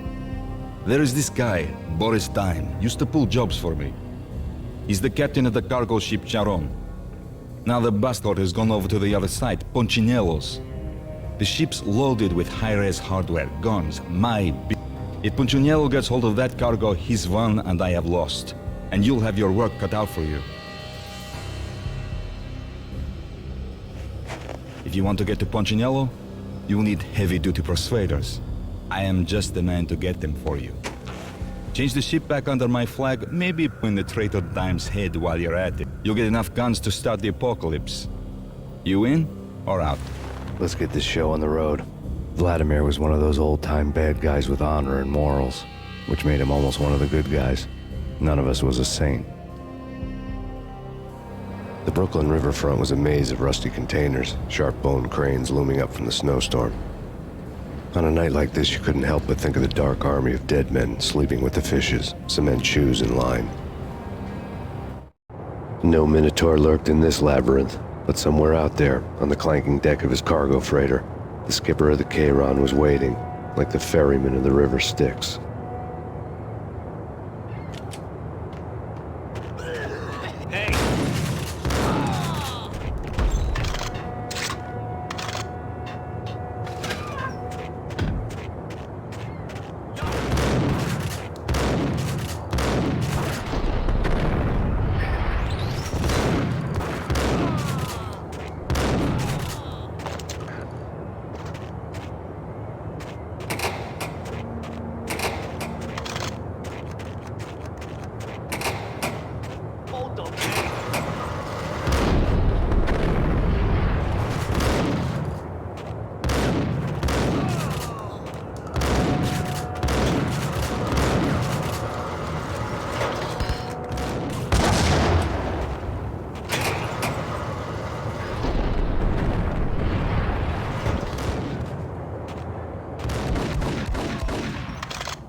Max Payne.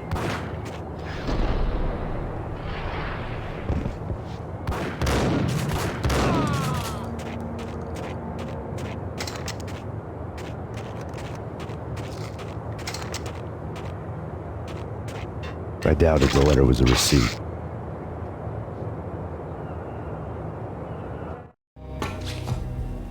Rico Muerte had come to town to do more than just sort out family troubles. Exhibits number 1, 2, and 3. A briefcase of money, a sniper rifle, and an envelope with one word neatly printed on a folded piece of expensive paper. Mayor. It didn't sound like a mafia contract at all. It was too cold and too to the point.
Got him dead. I had found Boris Dime's ship.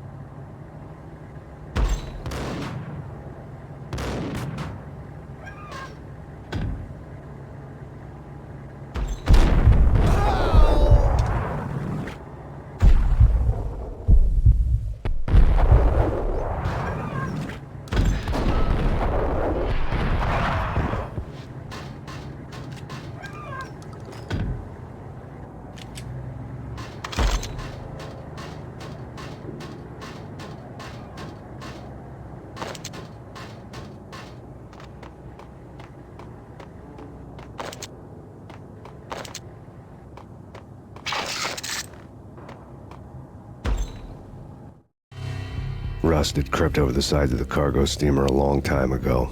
Boris Dime would be on board. I'd have to smoke half of his crew to even get near the gangplank. The guns were probably being kept in the hold, buried amidst the rats and oily water.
Angie, tell me, how much did Dime cost you? I bet it was more than his name. Max Payne. Right the first time. You're dead, punk. You sure you're not confusing me with Boris here? But you are right, of course.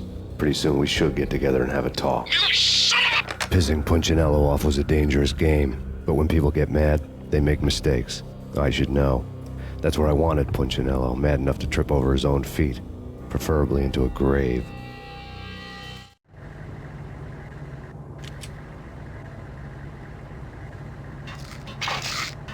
Dime! Dime!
yourself. Anybody who says different is calling me a liar. Vladimir here. Collect all the guns and ammo you want. Meet me on the bridge afterwards.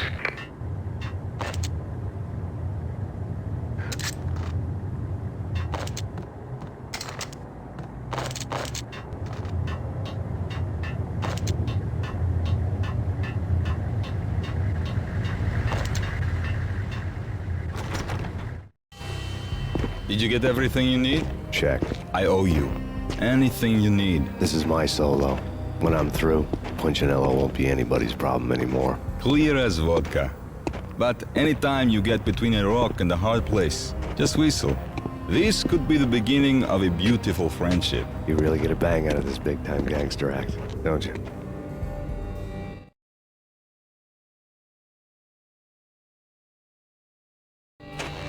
Even with all this firepower, I figured I couldn't get to Punchinello at his manor. I could only hope that he wouldn't pass a chance to hear me beg, to see he's won. This is Max Payne. I want to cut a deal.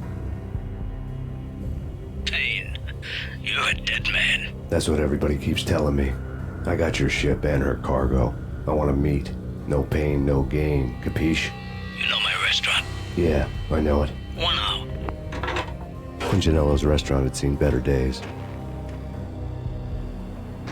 Snow was falling like ashes from post-Dick skies, but that was outside.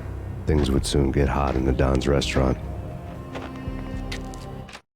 I knew it was a long shot, Angelo Punchinello actually showing up, but there was no crime in hoping.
Punchinello was burning to get me.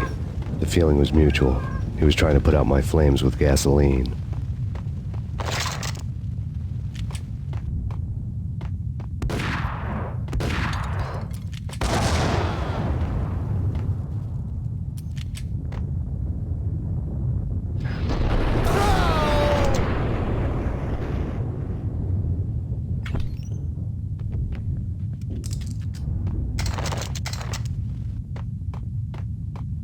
The mobsters have been guarding a real treasure, the way out of this disco inferno.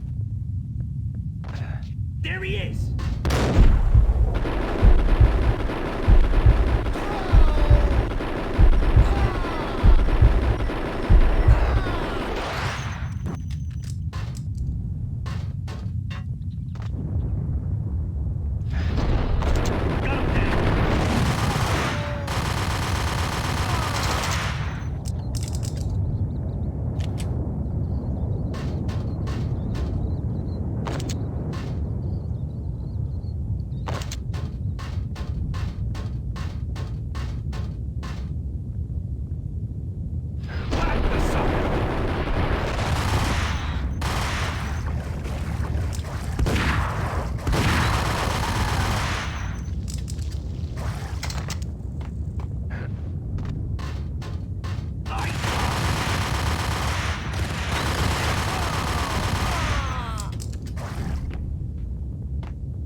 Vlad had seen my smoke signals. The Mercedes was revving to go, almost drowning out the Banshee well of the sirens. You coming? We'll drop you off at the Punchinello Manor. Sounds good to me. When this is over, look me up. I could use a professional like you. I'll keep that in mind.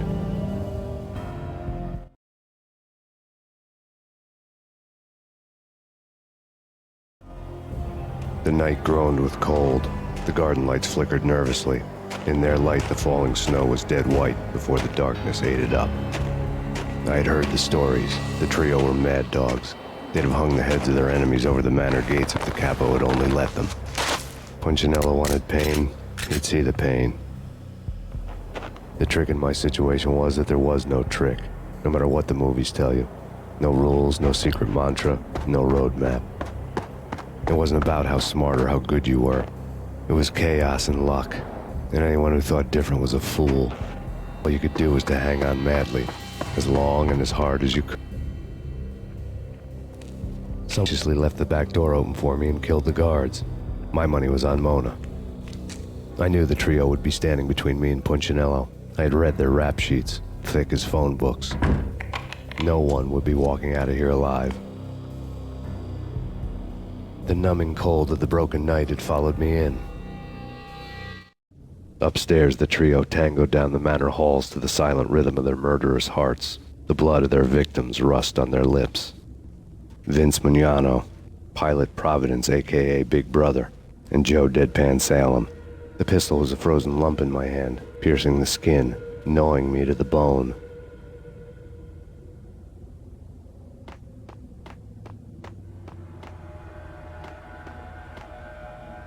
Payne!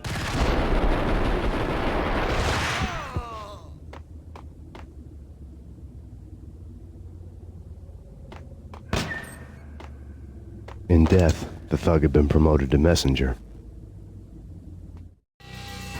Someone hadn't enjoyed the Don's hospitality. Someone with a flair for the dramatic. Someone who had let herself out of a locked cell and past a couple of armed guards. My thoughts were on Mona again. I could only hope she was a good enough gambler to walk away while she was still winning, before she'd run into the trio.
He walks in, we waste him.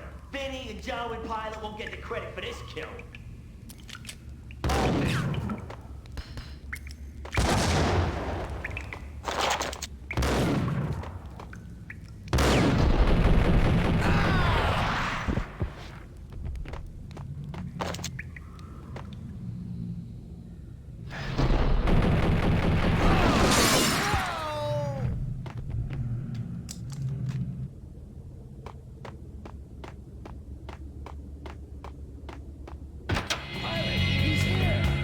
It didn't take me long to run into the trio.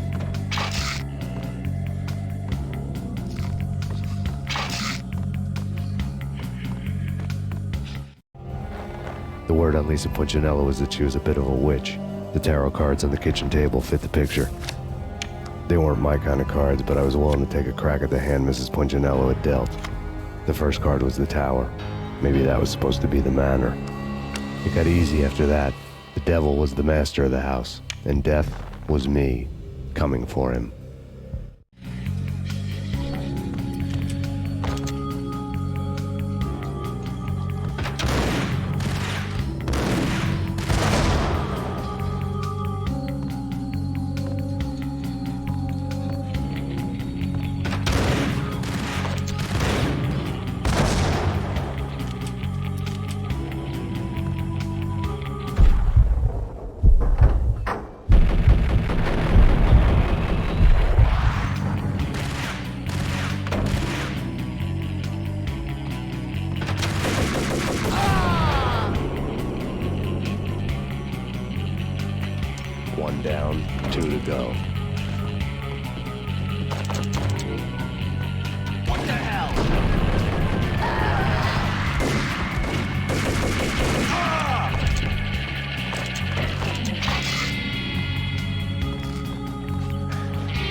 no stopping him. This will stop anything. Take cover.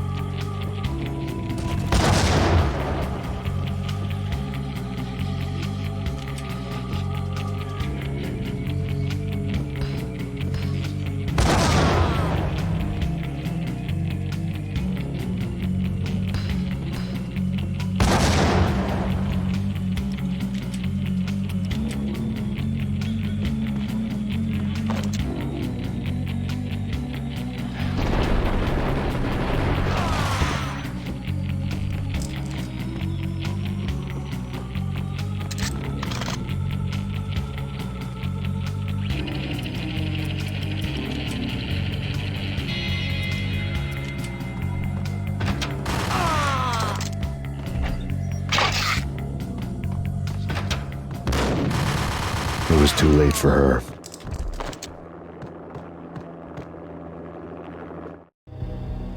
You're a real angel, Max. I couldn't tell whether it was Mona or her sister. The body was a mess. The sick bastard had really gotten a kick out of it. Seeing her lying there got me thinking about another woman's body on another bed. Got me thinking about a fallen cradle.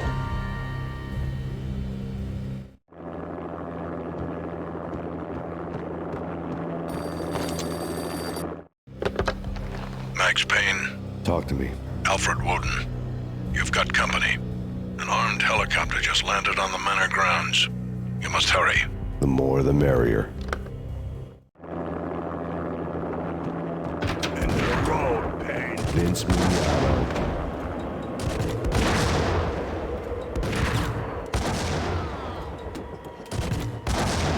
Punchinello's trio was done for.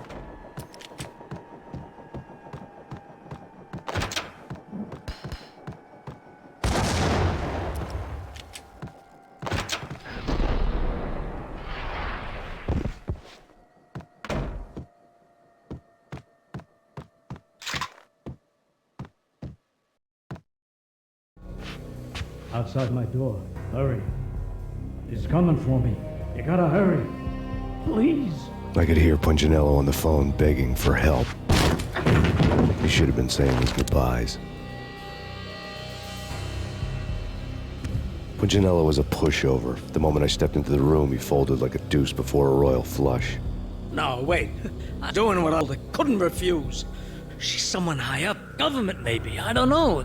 He was trying to buy more sand for his hourglass. I wasn't selling any.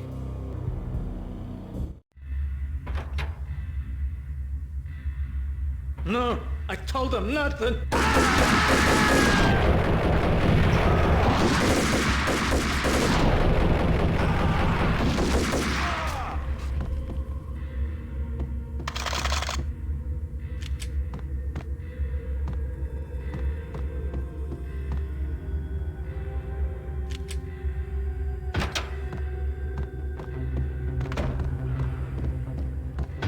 Drop it. Don't move. Game over, Max Payne. I could tell when I was outgunned. It was time to take another beating. The mystery witch was a real barracuda. Trouble on dagger heels, a smoking assault rifle in her hand, and an army of killer suits behind her. How sweet. I get to kill two birds with one stone. Sooner or later, it was going to catch up with you. Mr. Payne, it's time to show you the benefits of my brew. Be a good boy now. You'd find that Lady Luck was really a hooker. Ah! You were fresh out of cash.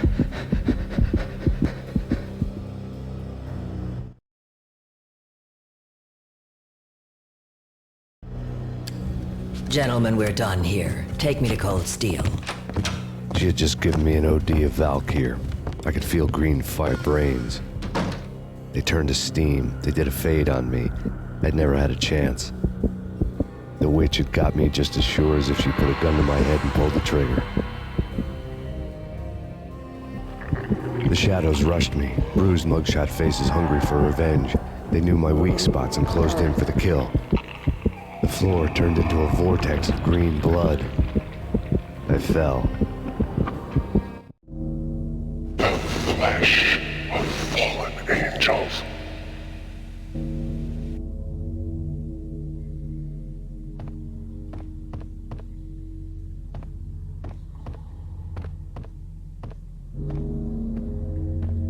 Who's there? Max? Max, is that you? Max?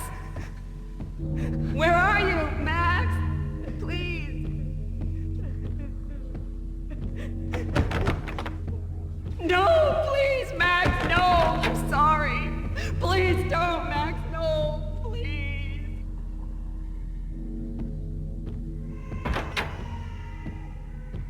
Max? Where are you, Max? Please. The letter was staring at me. There was something disturbingly familiar about the letter before me. The handwriting was all pretty curves. You're in a graphic novel. The truth split my skull open, a glaring green light washing the lies away. All of my past was just fragmented still shots, words hanging in the air like balloons. I was in a graphic novel. Funny as hell. It was the most horrible thing I could think of.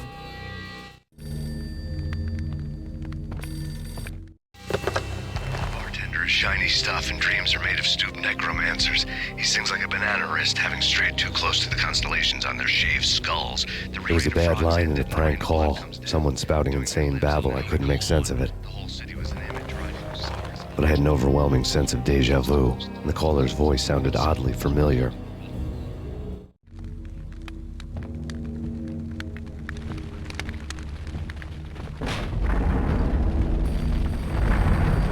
The weird piece of paper looked dangerous. There was something disturbingly familiar about the letter before me. The handwriting was all pretty curves. You're in a computer game, Max. The truth was a burning green crack through my brain, weapon statistics hanging in the air, glimpsed out of the corner of my eye, endless repetition of the act of shooting, time slowing down to show off my moves, the paranoid feel of someone controlling my every step. I was in a computer game. Funny as hell, it was the most horrible thing I could think of.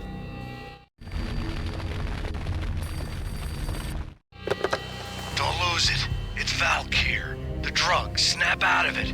Try to remember. It was a bad line in a prank call, someone spouting insane babble. I couldn't make sense of it. But I had an overwhelming sense of deja vu, and the caller's voice sounded oddly familiar.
Max, something happened at the office today. A strange memo. Something about Vikings. Honey, I gotta run. You can tell me all about it this evening. Have a nice day, darling. The bullet holes were rubies on her chest, blood glowing on her ivory skin. She was so beautiful. The killer was smiling. The flesh of fallen angels.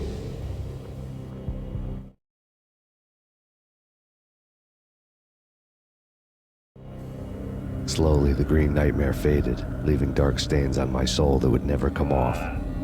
I felt like flatlining. I was all shook. I woke up in a cold sweat, sick and tired to the bone, lying in a puddle of my own puke. The hag had said take me to Cold Steel before it had all gone crazy. It was a clue, the only one I had. It took me forever to crawl back to my feet and hit the road, but when I did, I drove straight to Cold Steel Foundry outside the city. There was a whole lot of action around the place for a freezing winter night. Trucks coming and going, men running. I had the drop on the mystery witch. She thought I was dead. I was on her blind side. I was going in. The bad trip, the crazy mood, adrenaline pumping through my aching veins. Bring on the mill roof in ice and snow and wild wind. I was a ninja. My kung fu was strong. I wasn't kidding anybody. At best, I was Superman on kryptonite about to fall through a skylight. It was all going down. A half-abandoned industrial area in the middle of nowhere. The factory was a perfect front for any number of illegal activities.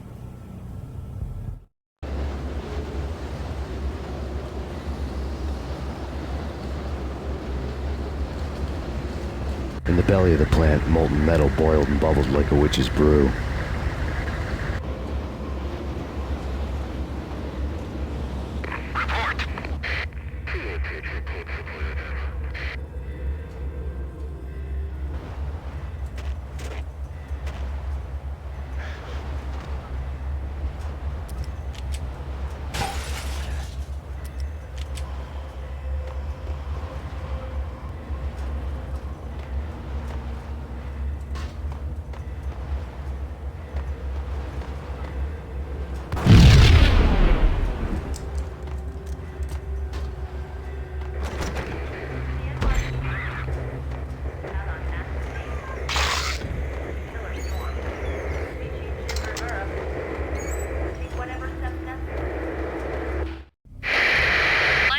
Weather condition. A record-breaking killer storm. In the city's history, vehicles stuck in snow. Heavy snowfall. Forecast shows severe weather is expected to continue. Out in the night, snow fell like confetti over the Devil's Parade. The storm was anything but over.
believe it. Shoot to kill.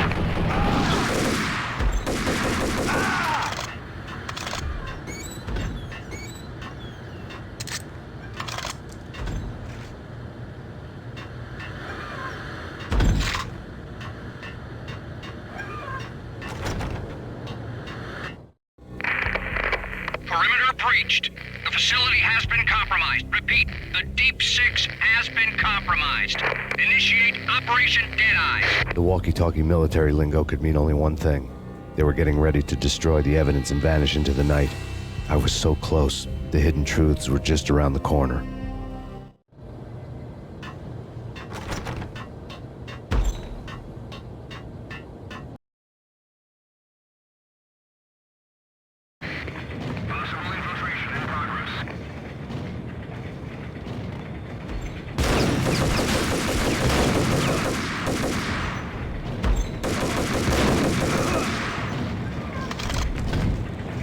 The folder on the table told a grim tale. The mercenaries were running a tight operation, paperwork and all. Merchandise missing again. A chemist had tried to smuggle it out for his own private party. Locked him up in cell B7 in D6's old test facility to wait for proper processing. I was close enough to hear the secrets, just beyond the next doorway.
monitor showed me the way.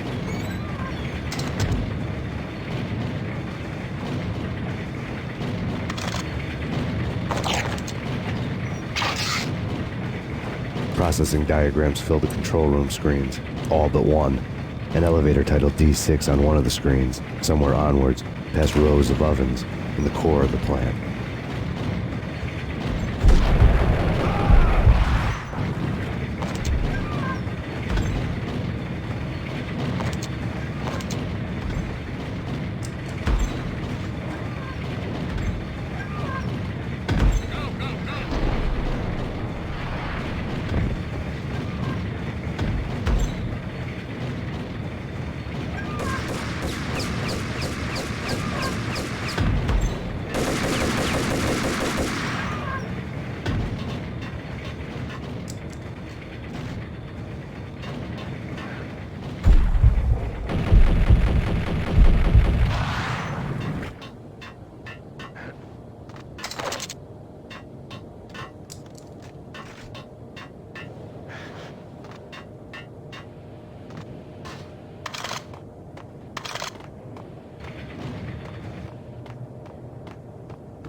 I had taken on the role of the mythic detective, Bogart as Marlowe or as Sam Spade going after the Maltese Falcon to unravel all the mysteries.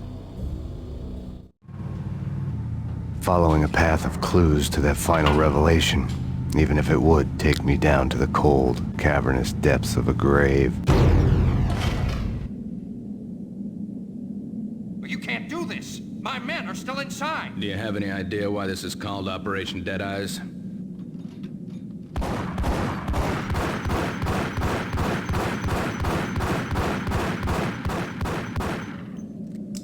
I think he's dead already. Let's do it.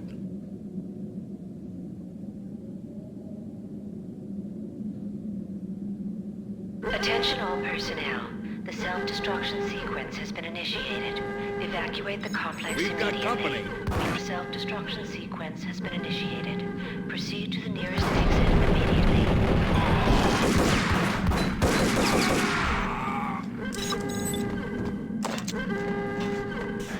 I had seen the logo on the floor before. There was an old army bunker under the steel mill. I knew the military plaque on the floor. I had seen 1,000 variations of the insignia on crumbling brick walls everywhere in the city. The sword replaced by a syringe. Project Valhalla, V for Valkyr, V for Valhalla. All of a sudden it read like a crackpot conspiracy theory.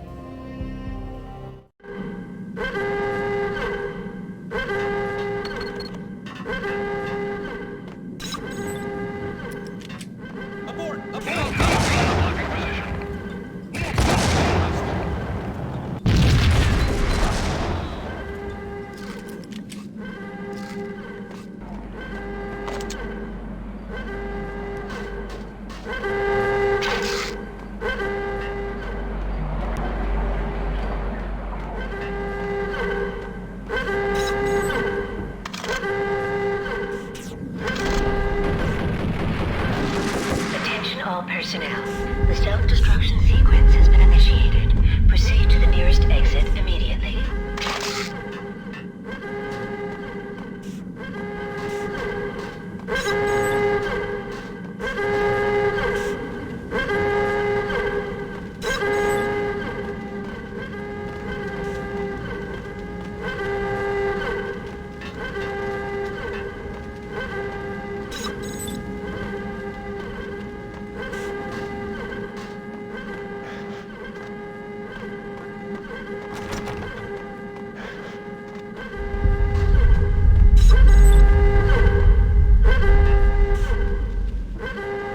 The chemist had been using the workstation when he died.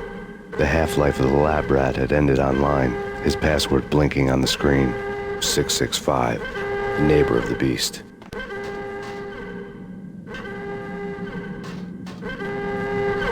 Attention all personnel. The self-destruction sequence has been initiated. Proceed to the nearest exit immediately. Completed.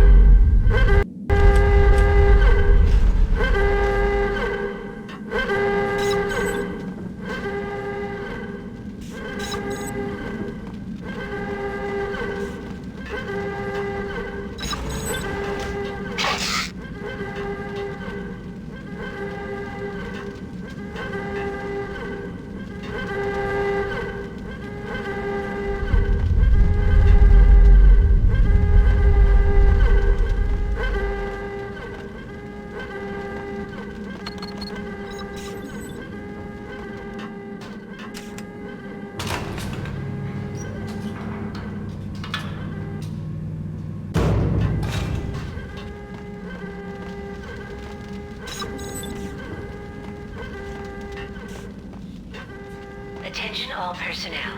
The self-destruction sequence has been initiated. Proceed to the nearest exit immediately. Hey! In here! Hey! Get me out of here! I'm innocent! There! Let me out!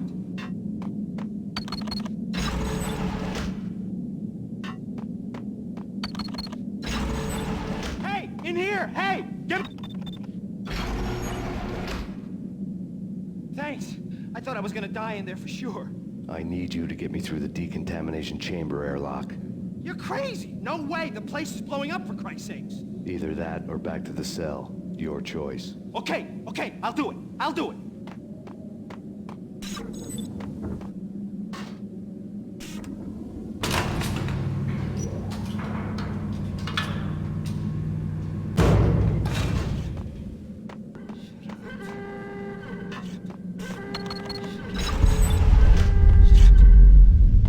What's the holdup? Can't you see the place is gonna blow up? Attention all personnel. The self-destruction sequence has been initiated. Proceed to the nearest exit immediately.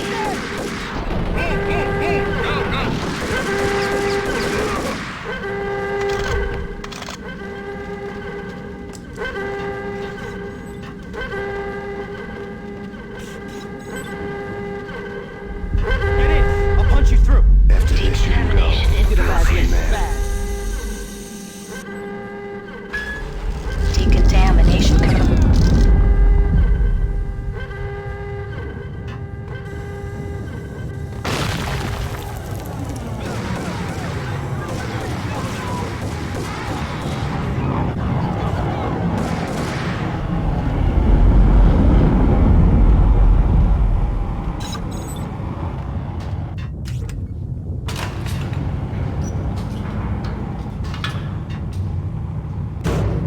I was caught in the middle of the deadly web that was the Valkyrie base.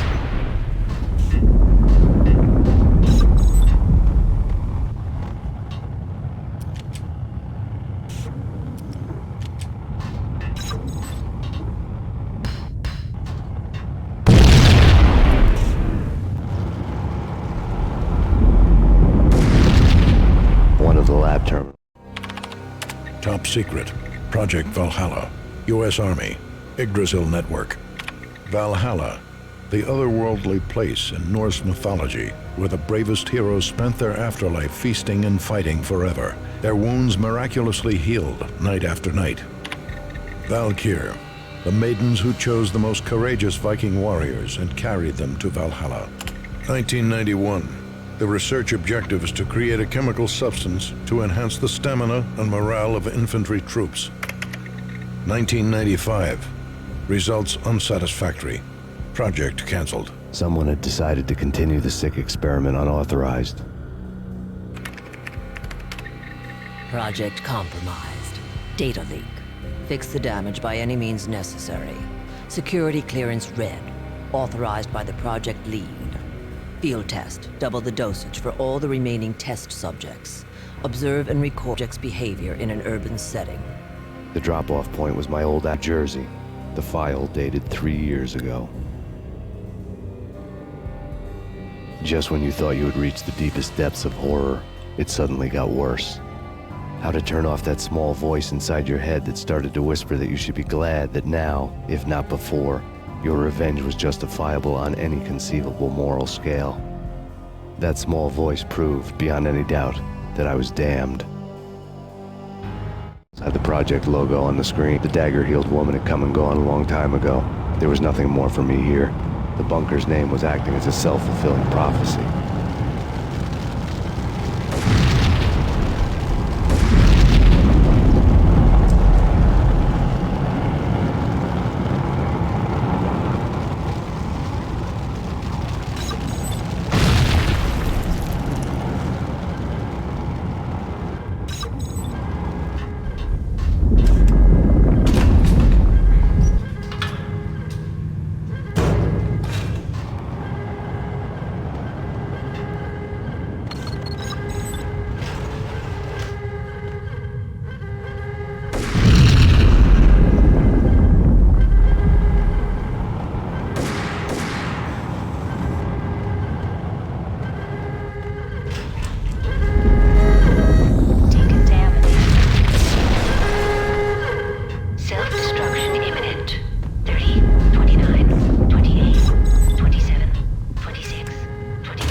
pieced together a jigsaw, and the final picture is you finishing that same puzzle. A mad, green-eyed killer standing behind you. An urban legend come true. The Project Valhalla test subjects had been the mad junkies who had murdered my loved ones. The rest was simple body count math. It all pointed to her. Ms. Valkyr. The factory went up in a fiery inferno behind me. All my leads were dead, turned to smoke and dust. I had lost my way. I hadn't slept in a million years.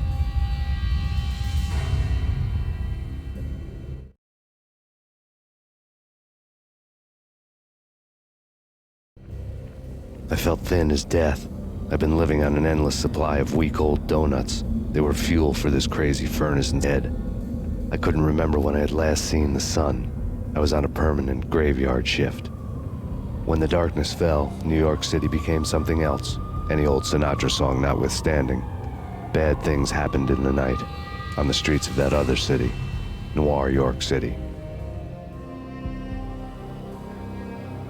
I was in an all-night diner, downing cup after cup of coffee that tasted like engine oil, when a new message from BB got me back on the killer track. What the hell happened at Roscoe Street? Maxie, I'm going out on a limb here.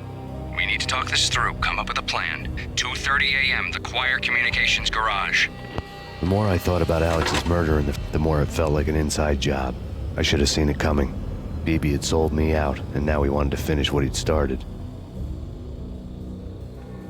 The garage was dead. BB showed up in his tailor-made suit, gold watch and cufflinks to match, all way beyond a cop's pay. Maxie.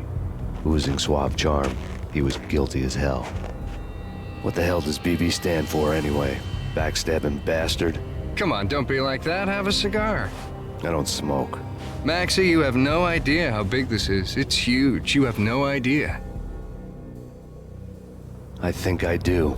You're a bribe-taking bent cop who sold out his partner. Those mobsters in the subway were the way. Hard to miss. Bet it was exactly like this with Alex. Up close and personal. You can't win this one, Max. No, but I can make damn sure none of you do either. BB turned out to be another cardboard cutout bad guy.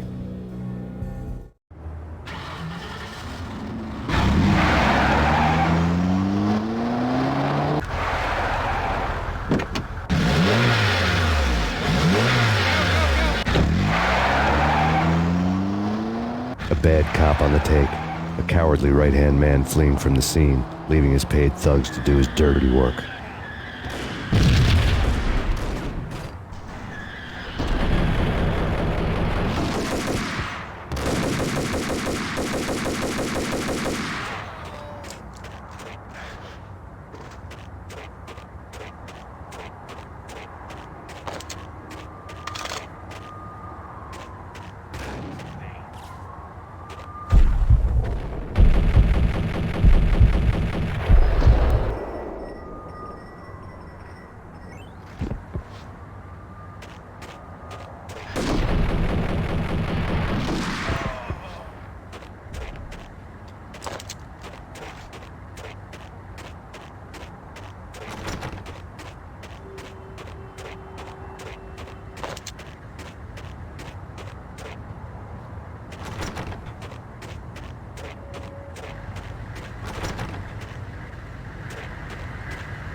reports of a fire at the Punchinello Manor in Westchester. The manor is the home of Angelo Punchinello, the alleged head of the Punchinello crime family. The police are now saying, contrary to their earlier statements, that Max Payne is still alive and at large. He continues his vendetta against the Mafia, of which this last act of arson is attributed to. I had no recollection of setting any fires, but I did remember the flames.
The payphone started to ring.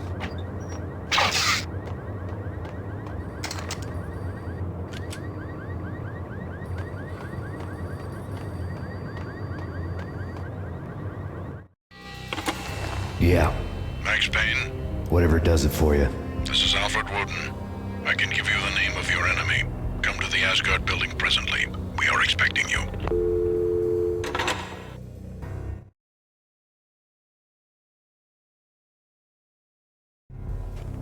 Woden was waiting for me on the steps of the old building. Mr. Payne, let's go inside. The others are anxious to begin. The others? Despite the general misconception, this building actually predates the City Hall by 2 years. as being the oldest municipal building still in use here at the foot of the Brooklyn Bridge. No kidding. The old man played tour guide as he led me through a dark, domed hall. The answers I was after loomed large ahead. Mr. Payne, I would like to introduce you to my colleagues in what we call the Inner Circle. You've been watching too much X-Files. You have seen the files on Project Valhalla. We can fill the gaps, provide you with the information missing from those files. We were all involved in the early stages of the project during the Gulf War. What's the catch? We would like to blow this thing wide open, but our hands are tied. Her name is Nicole Horn. She was the key figure in Project Valhalla. When the funding was discontinued, she simply refused to quit. She knew exactly what she had in her hands. Nicole Horn is the president of Acer Corporation. She has more than half the city in her pocket. This must be kept under wraps. If you try to go public with this, we will deny any knowledge. We need you to take her out. Afterwards, we can protect you. Make all the charges go away. That was the cue for the killer suits to kick in the doors and swarm inside.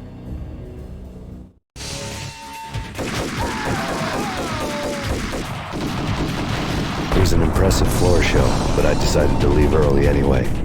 It was only a one-story fall. Lucky me.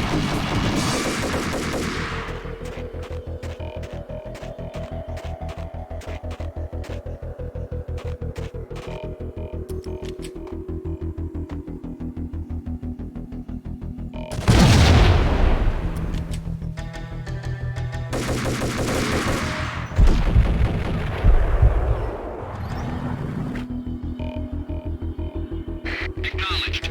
Target escaped. Last confirmed location, the inner courtyard. Search and destroy.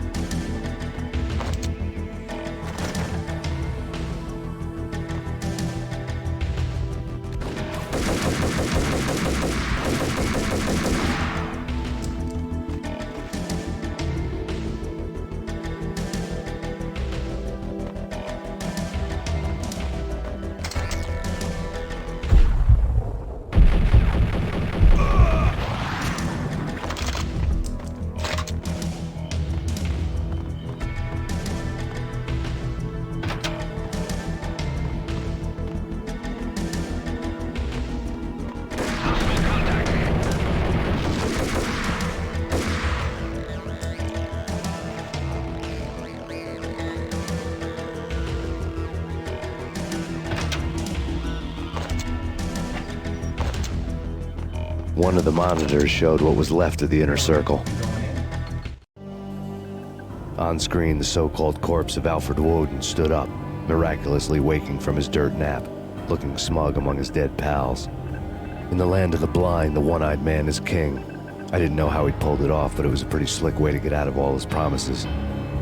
Most of what he had said fit too well to be a load of crap.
is your answer to those saying that he is actually providing a service long overdue to the city? This crusade nonsense has gone too far. He's out of control. It must stop. He will be stopped. That was Deputy Chief Jim Rivera from the New York City Police Department.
A videotape lay on the desk.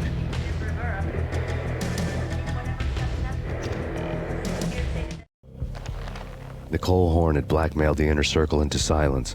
The tape came with a curt extortion note on a piece of expensive paper. I remembered Candy Dawn taping her clients in action on the side, selling the tapes to the highest bidder. I was sure that kinky sex was nowhere near Alfred Woden's worst sin, but I had a feeling that when this was over, any collateral would come in handy.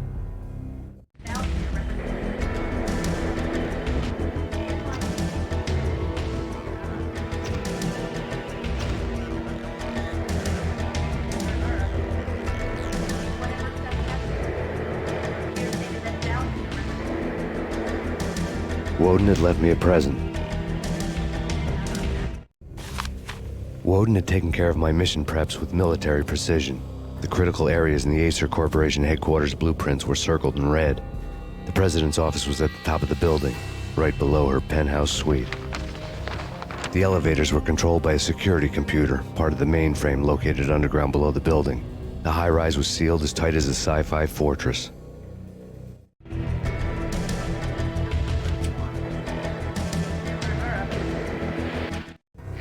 Nothing seems to stop Acer Corporation's phenomenal victory march.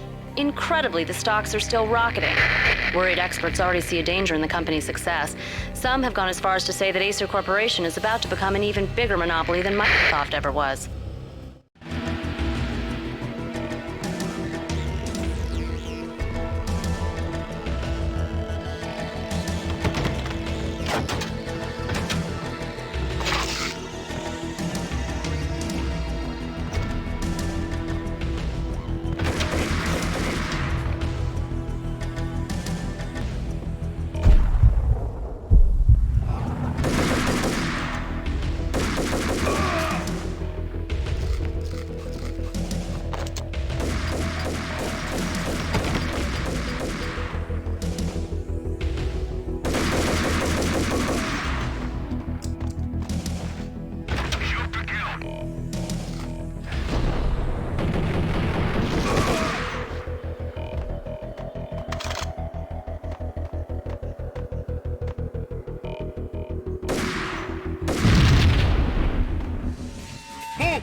blood-soaked cardboard box.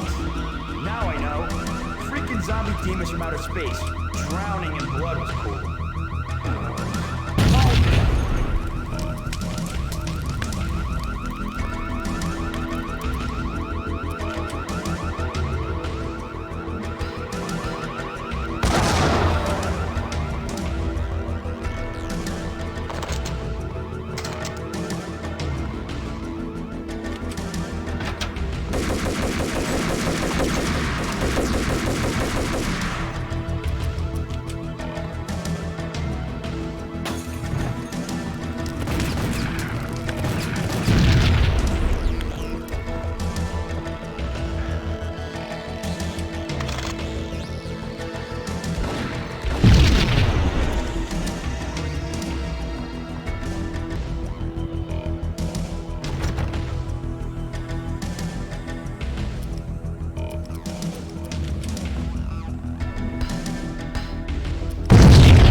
I had dreamed of revenge. Those dreams were always nightmares, of coming close and then failing.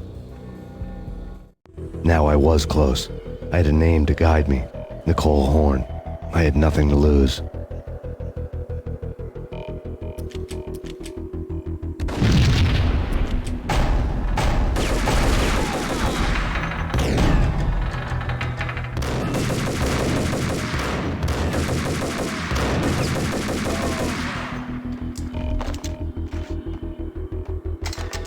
The Inner Circle had quite a track record.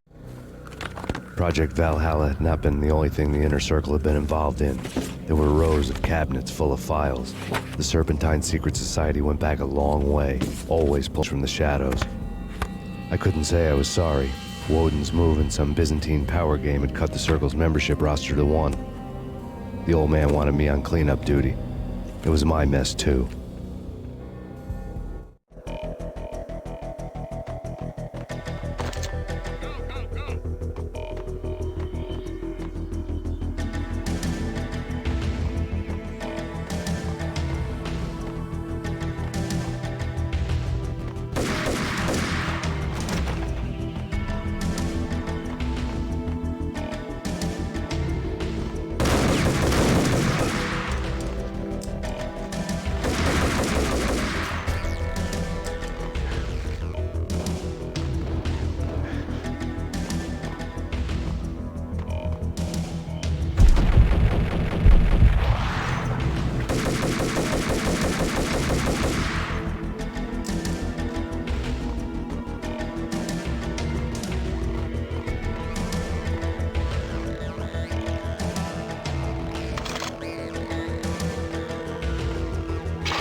CIA, FBI, you've seen one. Target located.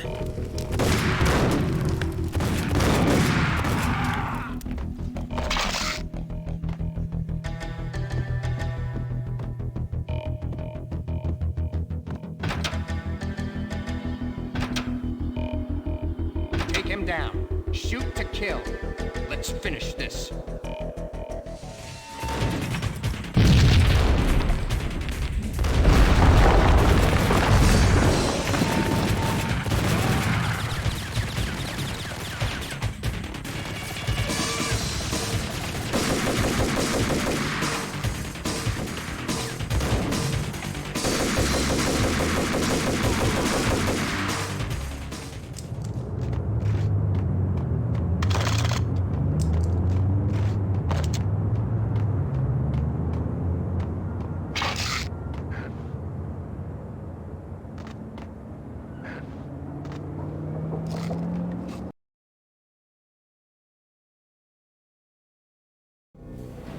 Mine wasn't the most original approach to the problem. It wasn't as if it hadn't all been done before. An eye for an eye, the first principle of revenge. Old as dirt, still going strong. The cardinal rule in going after someone with an intention to kill was not to make it personal, which it almost always ended up being anyway. It did with me. I took my time, cruising around the city in the snow. There was no hurry. I knew what I had. I took my time, thinking about it, building up the rage. When I was ready, I parked the stolen wheels at the front entrance of the Acer Corporation headquarters. Got out, got in, got cracking. I had a bullet with Nicole Horn's name. I had 10,000 bullets with the hag's name on them. She had ultra-high-tech security systems, enough mercenaries and weaponry to start World War III. There was no fear. New York disappeared behind a veil of snow. I had crossed the threshold. This was her domain, sleek and sexy and all glass and steel. A place of color-coded security key cards, metal detectors, and surveillance systems.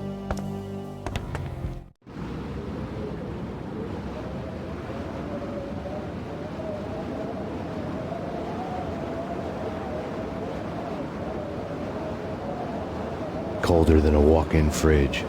Cold as a gun.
good.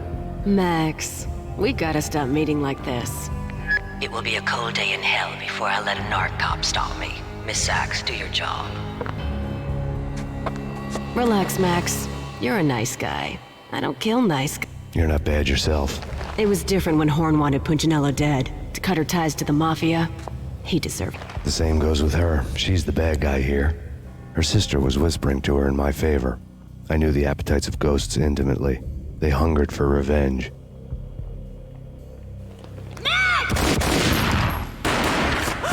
No! A gunshot boomed and sounded in slow motion. She was a nice girl. Not really a stone cold. And now she was stone cold dead. Like religious fanatics or loyal samurai, Horn's private army was coming at me. Max Payne located.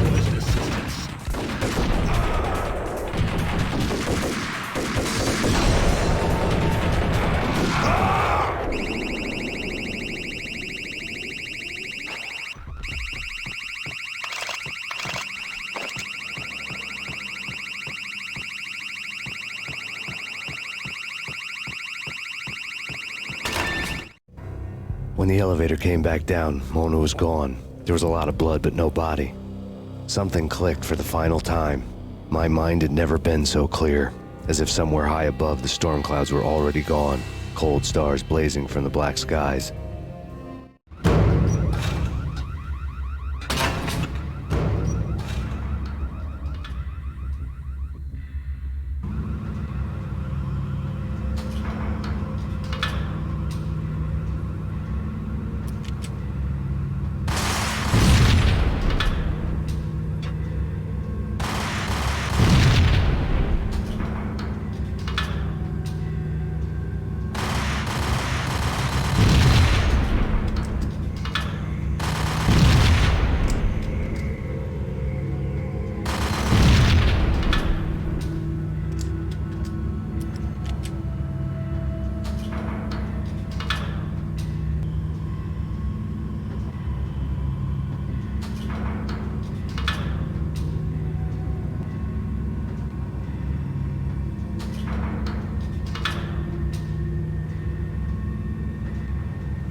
You know what I'm talking about. In all the cool action movies, and I'm talking about the coolest of the cool, it always seems like time slows down in the middle of the action. You know, you can see the bullets flying through the air, the hero dot motion. Oh man, it would be...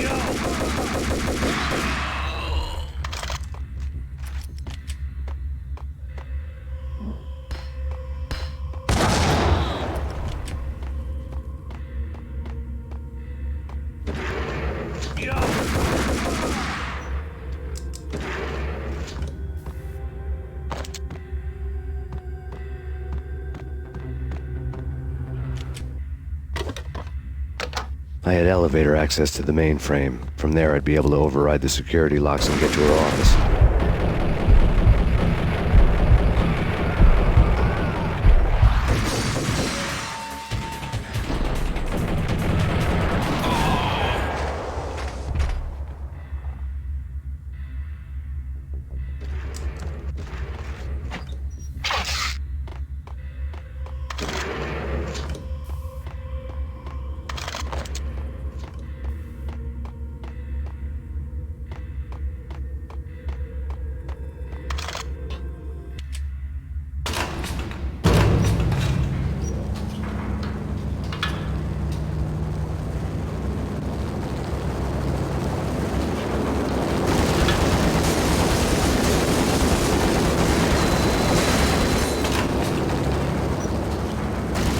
The unmarked chopper was Horn's pet guardian, inhuman and flawless. It was stalking me. What the? Bastard! Kill the bastard!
Payne's locks were now offline. All bets were off.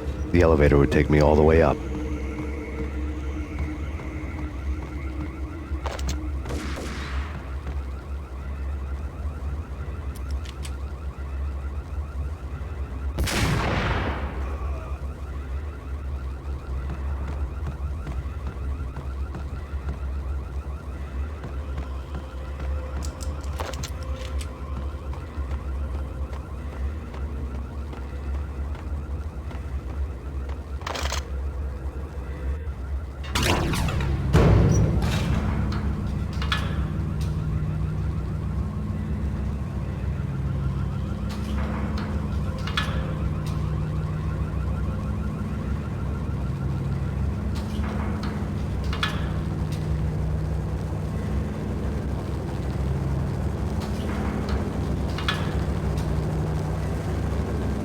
Seen from this height, the night seemed to stretch on to eternity. A hint of desperation had crept into the snowstorm, as if it was trying to get it all out before the end.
Horn's personal computer was on.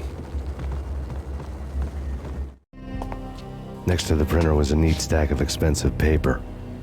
Hacking through Horn's computer would have unearthed files of criminal plans, strategies for world domination, spy helicopter reports, illegal wiretap recordings, internet porno, all of the above. Take your pick. I really didn't care anymore. I had seen too much of it already.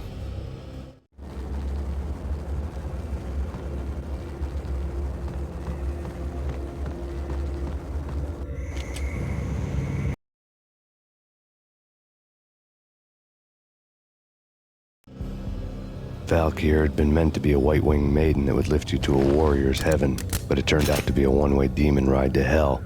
The devil was in the drug. I knew. I had met him.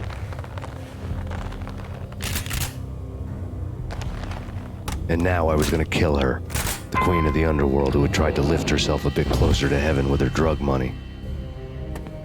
No begging, no bribes. She knew better. Honor among killers. We who were about to die. Both of us knew how this would end, in pain and suffering. All this because your wife stuck her nose into things that were none of her business. They were coming to take me away. The sirens were like a bad conscience I couldn't shake. It's ridiculous you've made it this far. You won't be alive when they get here. Stop him!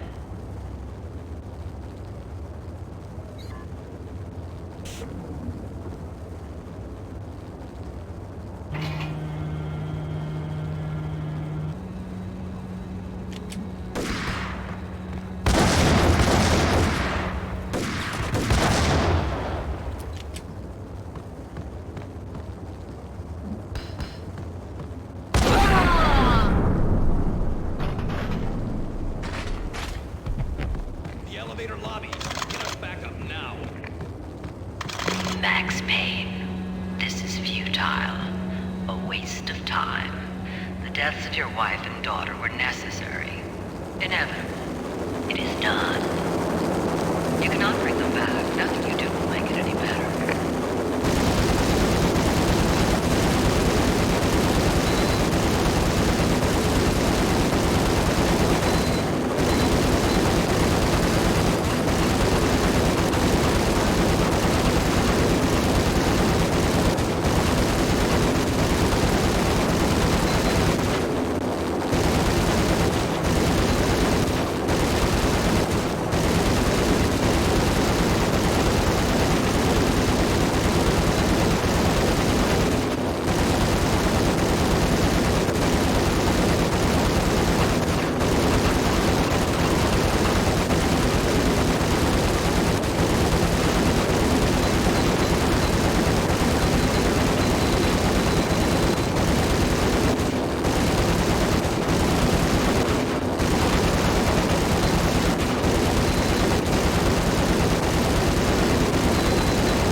You are fighting a losing battle. You cannot survive this. You will die. Stop fighting. Make it easy for yourself. Accept your fate. You will die here.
Payne, face it.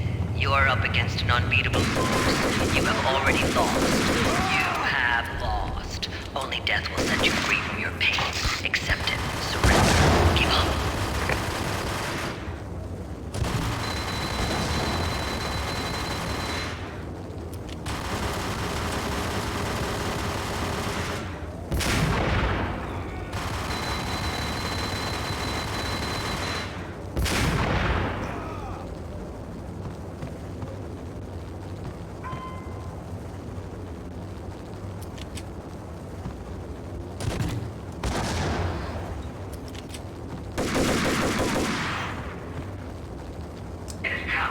You are better trained, better equipped. You outnumber him at least 20 to 1.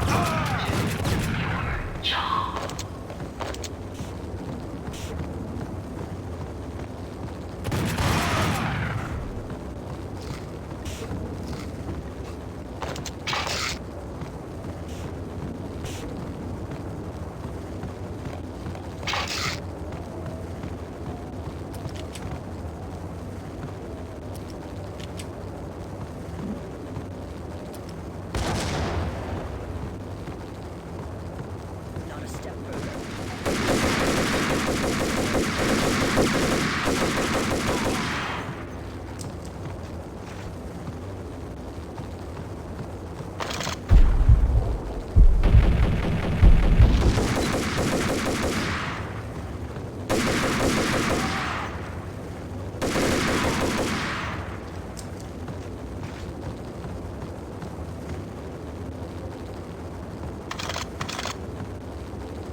She's on board. We're out of here as soon as the wind dies down. Don't like the look of that mast.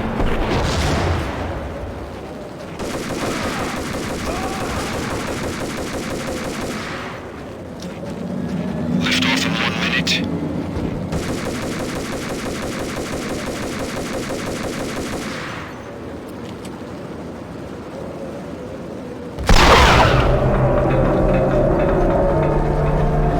Lift off in 45 seconds.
dead.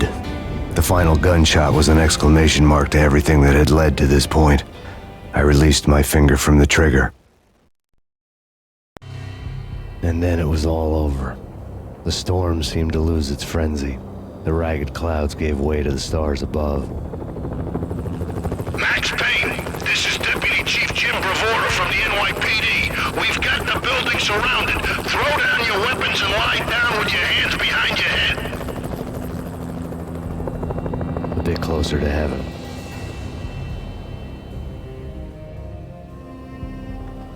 The cops' voices were distant and muted. Freeze! NYPD! Hold it right there!